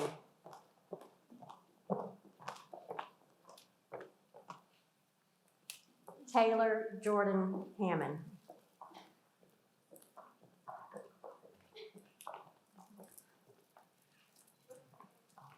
Dat Hong.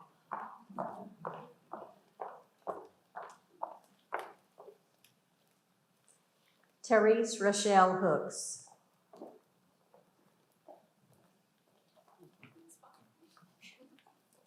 Nusrat Hussain.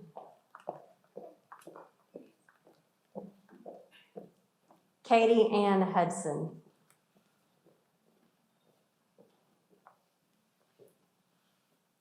Sophia Ann Kim.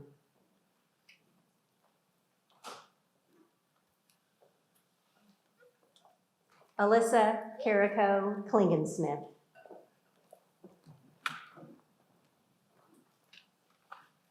Jacqueline Ann Lang.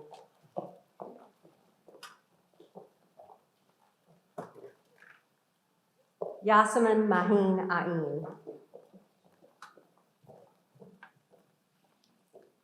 Kennedy Blair Manning.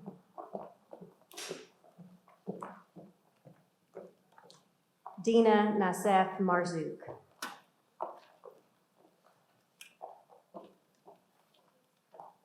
Joseph Riley Mate. Shannon McClure.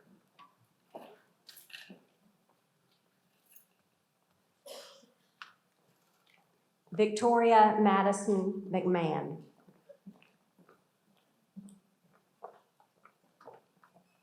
Spencer McCarsky.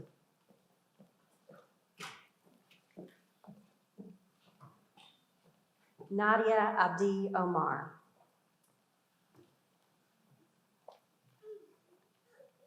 Holly Dial Owens.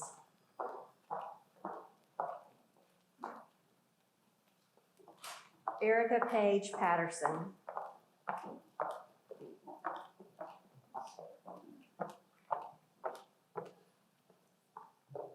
Hannah Marie Patterson. Tao Pham.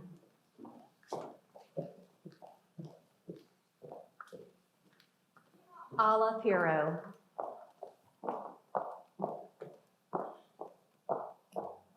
Lily Kim Price.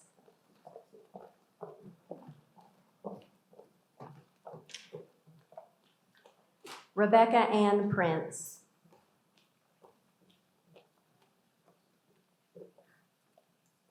Kaylee Reinacher.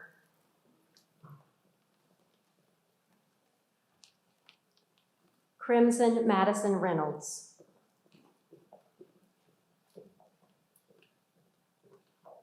Paul Alexander Rowland. Sina Seged.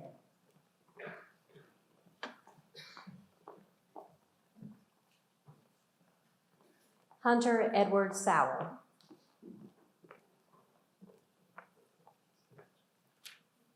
Audrey Marie Stewart. Tyler Keith Stone.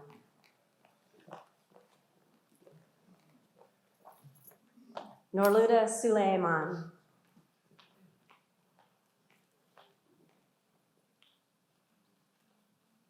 Yaqueen Suleiman.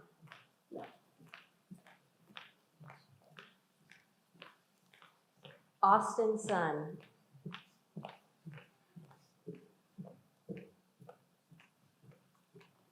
Joel Travis Tanaka Jr.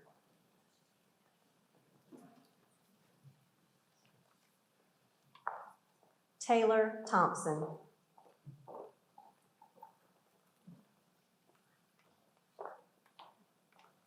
Emily Kendra Ward.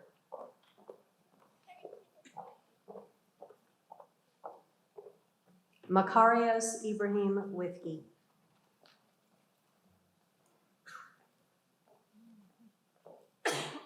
Please join me in congratulating this class of 2022.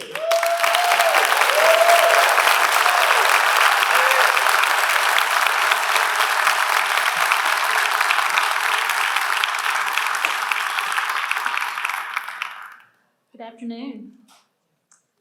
It is time for the oath and the code of ethics. I'm going to take a page out of the Vice Provost's book and go a little off script, because as I was sitting up here and looking out into the audience, I see all of these proud faces of moms and dads and grandparents and other loved ones, friends, you name it. And I think about every one of you has more than likely interacted with a pharmacist who has taken an oath, the oath of the pharmacist. Many of you have heard about the Hippocratic oath that physicians take. This is what we take that we're going to be talking about today. And graduates, you've already taken it twice. And when I think about the other times that you've taken it, you took it once when you got your white coat. And when you got your white coat, maybe you had a little bit of comfort in knowing that you had faculty looking over your back and we had your back, right? Then you took the oath again your P3 year. P3 year, we kind of let you loose a little bit. You went out into the world on your advanced pharmacy practice experiences, and then you were under the guidance of those other pharmacists that are in practice. Well, today is different. Today it is the time that you take the oath for you, right? And for the public as well. You know, we've been through a lot. We've talked about a lot of things related to this oath that you're about to take. And, you know, it's more than you having knowledge and skills. It's all about being professional in your language, communication skills, your actions, and how you'll be perceived by your patients, peers, and employers. The Code of Ethics and the Oath of the Pharmacist speak to many of these traits that you must possess, along with your knowledge and skills to be a successful pharmacist. These traits can't be forced on you. They must reside in your heart and your mind.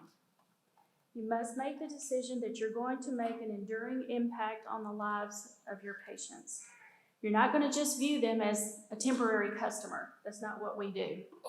But rather, you're going to view them for the lives and the families they represent and the long-term relationship that you develop with them.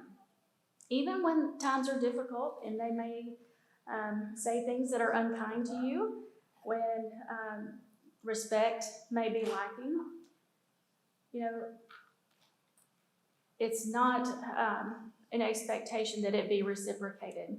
This is something that you give freely. So you must make the decision not to look for the shortcuts, right? Look for that quick and easy way of doing things. You are called to be different. And you know in your heart that the way to achieve optimal results is to roll up your sleeves and work hard. Seek excellence in all things. In addition, you must seek out and care for those who are most vulnerable and underserved in our society. Provide your best care for them. As Christ stated in Matthew chapter 25, "Truly I tell you, whatever you did for one of the least of these brothers and sisters, you did for me." I see you as the generation that will make the difference. Make the difference in our profession and take it to new heights. You're going to be the generation that changes the world, and it lies at your fingertips. You have the tools. You must be able and willing to make the decision on how you practice. It's up to you. Not your employer. It is up to you. So be the example. The Pharmacist Code of Ethics has been prepared and supported by pharmacists and members of the profession. The code is intended to state publicly the principles that form the fundamental basis of the roles and responsibilities of pharmacists. It states, the Code of Ethics for Pharmacists. First, a pharmacist respects the covenantal relationship between the patient and pharmacist. A pharmacist promotes the good of every patient in a caring, compassionate, and confidential manner. A pharmacist respects the autonomy and dignity of every patient. A pharmacist acts with honesty and integrity in professional relationships. A pharmacist maintains professional competence. A pharmacist respects the values and abilities of colleagues and other healthcare professionals. A pharmacist serves individual, community, and societal needs. A pharmacist seeks justice in distribution of health resources. Recently, during the pinning ceremony for the P3s, I told them it was the first time that any class had taken that particular oath. Well, graduating class of 22, this will be the first time you will take this oath as a graduating class. What do you mean? Our oath was changed as a profession in November of 2021. It is really hard to change an oath of a profession. That means the entire alphabet soup of pharmacy has to come together and agree. So for those who, you may hear your son or daughter talk about AACP, APHA, AMCP, ASHP, and the acronyms go on. All of those groups came together and realized we were missing something in our oath, and that the profession realized that had to be corrected. And Dr. Kirby alluded to that in his speech. The need that has been corrected is that pharmacists are to promote inclusion, embrace diversity, and advocate for justice to advance equity.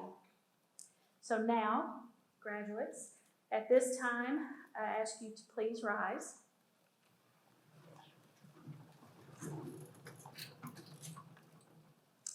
The oath is printed in your program.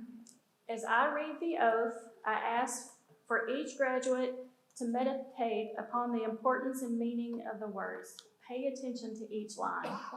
After reading the oath, I will ask the graduates to signify their acceptance by saying I, or I will, I'm sorry. All right. Ready? I promise to devote myself to a lifetime of service to others through the profession of pharmacy. In fulfilling this vow, I will consider the welfare of humanity and relief of suffering my primary concerns. I will promote inclusion, embrace diversity, and advocate for justice to advance health equity. I will apply my knowledge, experience, skills to the best of my ability to assure optimal outcomes for all my patients. I will respect and protect all personal and health information entrusted to me. I will accept the responsibility to improve my professional knowledge, expertise, and self-awareness. I will hold myself and my colleagues to the highest principles of our profession's moral, ethical, and legal conduct. I will embrace and advocate changes that improve patient care. I will utilize my knowledge, skills, experiences, and values to prepare the next generation of pharmacists. I take these vows voluntarily with the full realization of the responsibility with which I am entrusted by the public. Please say I will if you accept. Thank you. You may be seated. Welcome to the profession.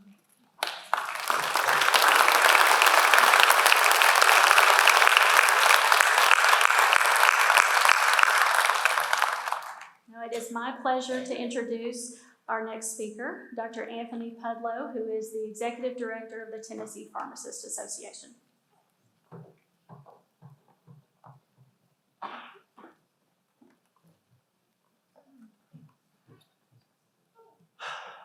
Wow, what a great day. What an honor to be here and celebrate with all of you. I don't even know what to say anymore. I was thinking after hearing so many folks present up here today, I was like, I wanted to say that. I wanted to say that. And I've learned over my time that sometimes you do have to go off script. So I admire that a lot of the folks that have been up on stage already have gone off script. Where do I start? First of all, I guess I want to, maybe with a slight joke. I think if you go off your format of giving a speech, you're supposed to start with some level of a joke. And not that I have a great joke, but I will say I've only been in my role for 9 months now as the executive director at TPA. It's been an amazing 9 months. And class of 2022, I haven't had a chance to really interact with you that much. And so your dean over here told me, Anthony, keep your comments to like 5 or 10 minutes if you can. I was like, well, you know, I haven't talked to you yet. So I did get clearance for about a 45-minute lecture, one last one before you graduate. So bear with me. I'll try to keep it underneath that 45 minutes. And also it is funny about going off script too, because I think as I've heard each presenter talk, there was something there that we never planned this on how we present to you and the words of wisdom we wanted to impart onto you. But it is always interesting when I think about, oh yes, I want to talk about that, I want to talk about that, how it all comes together. And so maybe I'm feeling a little nostalgic right now. Just this last weekend, I was able to head back to the state of Iowa where I obtained my pharmacy degree at Drake University and participated in a pharmacy reunion that they had. It's been 15 years for me since I was in your shoes, celebrating Mother's Day weekend with my family, my friends, my colleagues. And so I do think all of you should take a chance this weekend to reflect on really what got you into this profession. And I knew that was going to happen.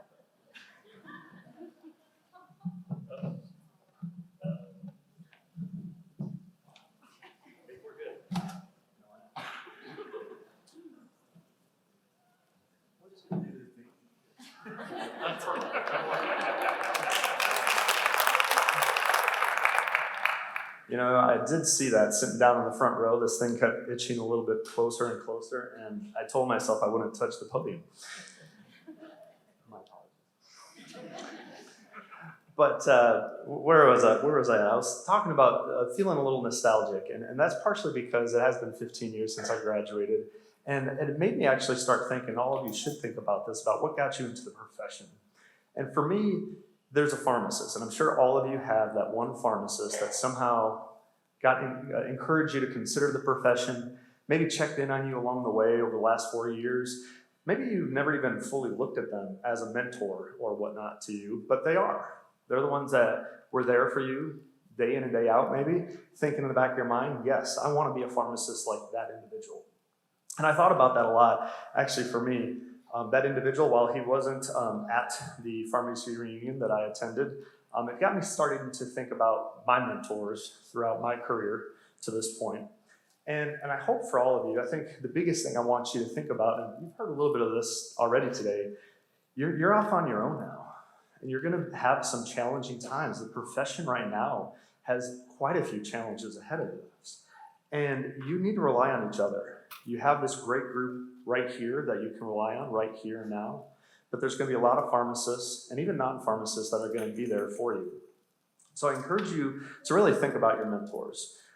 For me, actually, I've been really thinking about 2 key mentors of mine recently, because one of which is, well, actually both of them are past executive directors of their respective state associations. One being Christopher Decker, who is the executive director at the Pharmacy Society of Wisconsin, as well as Tom Temple, who is the previous executive director at the Iowa Pharmacy Association. In an interesting way, they departed a lot of information, a lot of guidance to me throughout my career, in my short career in the association world. But also at the same time, they both have gone through significant challenges in their career and significant challenges in their life, one of which being most recently, and very uniquely, both being diagnosed with a very rare form of brain cancer, one of which has already unfortunately lost their life to this battle. The other is currently going through this battle.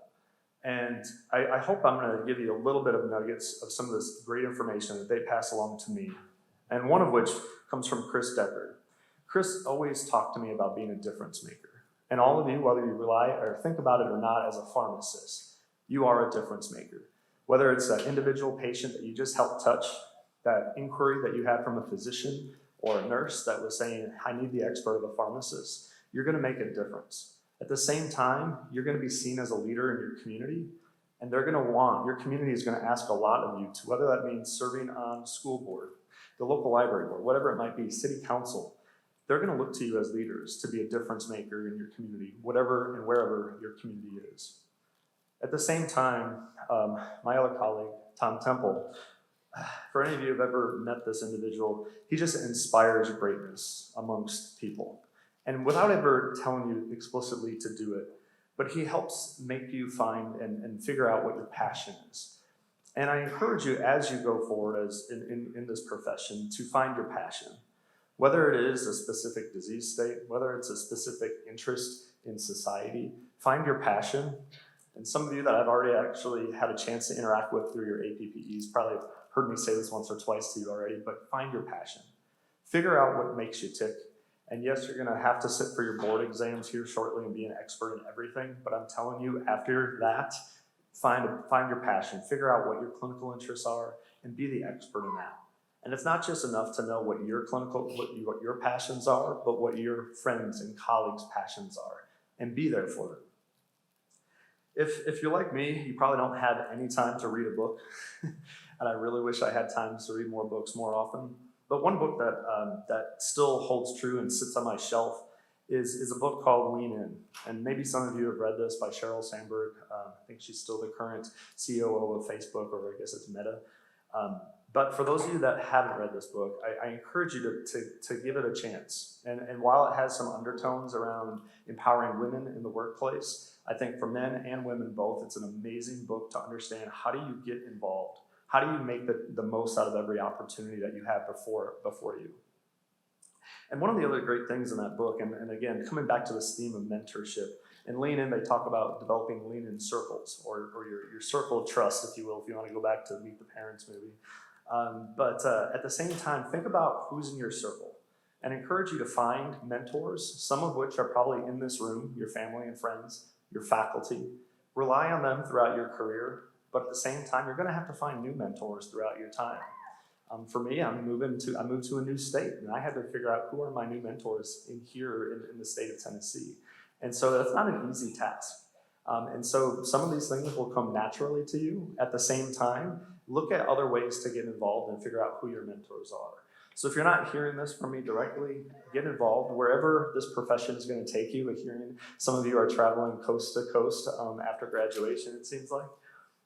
Get involved in your local pharmacy association, get involved in your state pharmacy association, and then hopefully get involved in one of your national associations. That association, while you have this network right now of alumni that you're going to be entering into, there's a network of pharmacists out there through your associations to help guide you throughout the process. So I hope you take a chance to get involved and start making that difference for all of us, because this profession needs you, needs all of us to continue fighting these battles for our patients, so we can continue to be a profession that's so trusted in this healthcare system.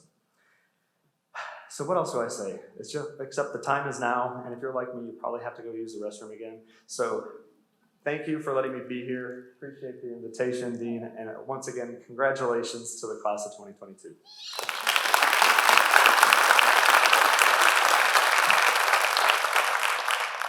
Thank you, Dr. Pudlow. We appreciate your pearls of wisdom and also breaking our flower arrangement. The person that put that together, I think she's in her upper 90s, and she's probably very upset right now. So just live with that. No. At this time, it's my pleasure to be able to ask Ms. Catherine Chanel, aka Mama Chanel, to come forward and welcome the class of 2022 to the Alumni Association.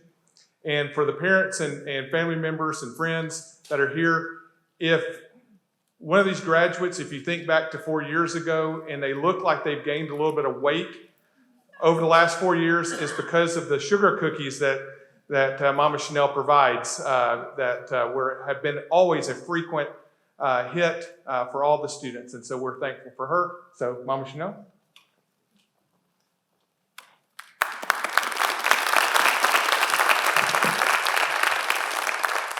It's hard to follow falling flowers, I'm just saying, you know. So on Tuesday, there were a group of high school students that were standing on the front steps And they were all wearing t-shirts of the colleges that they were going to be planning to go to in the fall. I mean, it was a loud group. They were right outside my window. And I mean, they're screaming and hollering, having the biggest old time. They were so excited. But I know in my heart of hearts, they were standing there with their t-shirts on. Deep down, they are petrified. And they're probably thinking of questions like, okay, is my roommate going to be a jerk? You're asking me to choose a major and I have no idea what I'm going to do with the rest of my life. And then you've got a few that are thinking, what are we having for lunch? You know, there's always those too, bless them. But it was just 4 short years ago, where we were taking your picture on those front steps. And I dare say that you probably had in your mind, can I do this? Is this really what I want to do for the rest of my life? What if it isn't? And while you've proven that yes, you can do it, and I have no doubt you probably have more questions now than you did when you were standing on those steps 4 years ago. And I hope you're okay with this, because if you have trained yourself to believe that you should always have all of the answers, then you're going to find that those unrealistic expectations are going to set you up for frustration and burnout. I don't have the answers to all of your questions. However, I want to leave you with something that you can count on to be true without question. And it is this: you are and will always be a part of the Lipscomb family. We hope that this truth brings you a sense of belonging and pride. One of the many gifts that the pandemic gave us was the realization that we need community. We need each other, a place to belong, and we are your place, and you are our people. You've heard us say when you arrived, I heard it last week, and you'll hear it again and again, we're here for you not just for the next 4 years, but for the next 40. I stepped onto this campus 48 years ago, and I can tell you that it's true. And if you do the math on that, I'm going to be really mad at you. It's true. So you remember the benchmark that's out there in the front of the lobby, and in just a few minutes when you depart, you're going to go by. And what you all need to know out there is that we have a little tradition here that you don't touch that benchmark. It's bad luck. You don't touch it until it's time for you to graduate, till you have earned that right. So as these students, as these now graduates walk out of these doors, they have the right to touch that benchmark. But what that benchmark does is it declares that Lipscomb University College of Pharmacy is a place that sets the standard for excellence, for professionalism, and for service. So tomorrow, when you leave, you're going to be receiving one of these benchmarks to take with you, to remind you. And if you look on the benchmark, you're going to see there are coordinates. And anywhere in the world you can be, if you follow those coordinates, they will bring you back here. They will bring you back home. So when times are good or bad, we want to know about it. If you need a reason to celebrate, we're your people. If you just want to sit and talk and you don't necessarily want any advice, we're your people. We're a place where you can come by. We're here for you.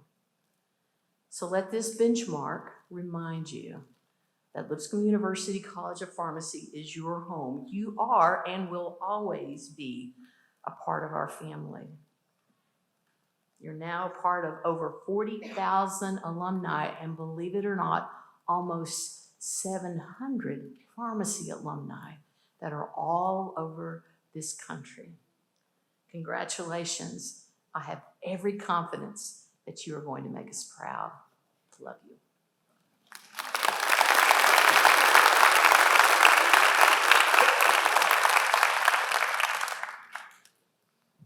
It's my pleasure now to welcome to the podium for the final blessing, which sort of sounds a little bit like last rites, but it won't be that. I want to ask founding dean, also founding vice provost of health affairs for Lipscomb University, Dr. Roger Davis, to lead us in the final blessing. I think back to 2006, 2007, times that we spent on the back porch of a house across the street while this building was being renovated. Dean Davis, myself, Dr. Akers, Dr. Young, I know Miss Ward, and there's others that are here that I'm probably leaving out, that we sat back there and we designed this college at that time and had that blank sheet of paper and wanted to do something that was different. Not just train pharmacy graduates, but train graduates that are beyond prepared of just taking care of patients, but are prepared for life and helping guide others through life. And I think we've done that. I know we have done that. And we are so proud of all of you in that regard, because we know that that is how you are going to live your life going forward in this profession. So it is with a great honor and pleasure that I introduce Founding Dean Roger Davis.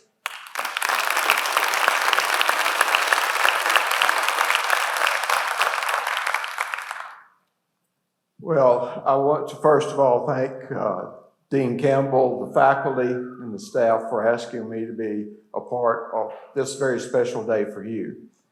I want to congratulate you for your journey and for the completion of your journey in such a grand way. I would like to make a couple of comments, if I may, and I may because I'm old, and pharmacists are always nice to the elderly. So my first comment is I would like to make a request of you, class of 2022. Before you leave this campus tomorrow, I'd like for you to search out every faculty member and every staff member of this college. Shake their hand and just say thank you. You can say a lot more if you want to, but say thank you. It may take a day, it may take a year, it may take 10 or 15 years before you fully appreciate how much they have poured into your lives and how significant an impact they've made on the remainder of your life. And they deserve your thank you. So please take that time to do that. That's my request of you. My comment is, I hope that 50 years plus from now, you can stand in a place like I am now and be as happy and content and pleased to be a part of a profession that is a blessing not only to your individual lives, but to the lives of every individual that you cross paths with. I never thought 52 years would actually, and see, there's my math, it's actually only been 51 years, would pass so fast. But God has blessed me with each of you, because all nearly 700 alumni of this college, plus a lot more from the University of Tennessee, are part of my family. This faculty is my family. I've been blessed every day to be part of a profession that is held in such high esteem and has such great opportunities for service. I'm glad Dean Campbell mentioned the final blessing, because I thought that is a little bit of a strange title, because people are going to be praying for you to be blessed every day for the rest of your life. And I certainly will be a part of that as long as the Lord allows me to draw breath. Almighty God, we take this moment to stop and to thank you for this college and for what it means in the lives of each of these graduating individuals.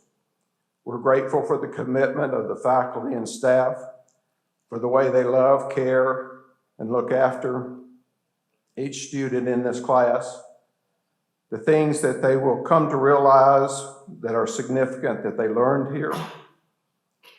We're grateful, Father, for the commitment of each graduate, for their perseverance, for their tenacity, for their willingness to be a servant while being a leader. We're grateful that they chose this place to come to and to, in turn, impact our lives. We pray, Father, now for their future. We pray that you will bless them in ways that we can't even imagine, with opportunity to be of service, to heal people, to undo the hurt that is in some people's lives, to lift them up, to give them courage, to give them purpose, to give them hope in a world that is overcome with tragedy sometimes. It's a special blessing, a special opportunity, and a special accountability that you've given to each graduate here. We pray that they will live up to, as they have already taken oath before you in the profession, that they will do. Father, we're grateful for the blessings that you will shower upon this graduating class in the coming days. We pray for them to have a deep and full understanding and recollection of the things that they've learned as they face 2 very significant examinations. We pray that they each will be successful in meeting those challenges. We pray also, Father, that they'll be successful in meeting the challenges of life, that they will stay ethical, that they will stay committed, and that they will remember the purpose with which they began this journey. For all things, Father, we're grateful for your love for us, for the sacrifice of your Son, for the hope that that gives us to spend eternity with you. And it is in the name of our Jesus Christ, our Savior, that we pray. Amen.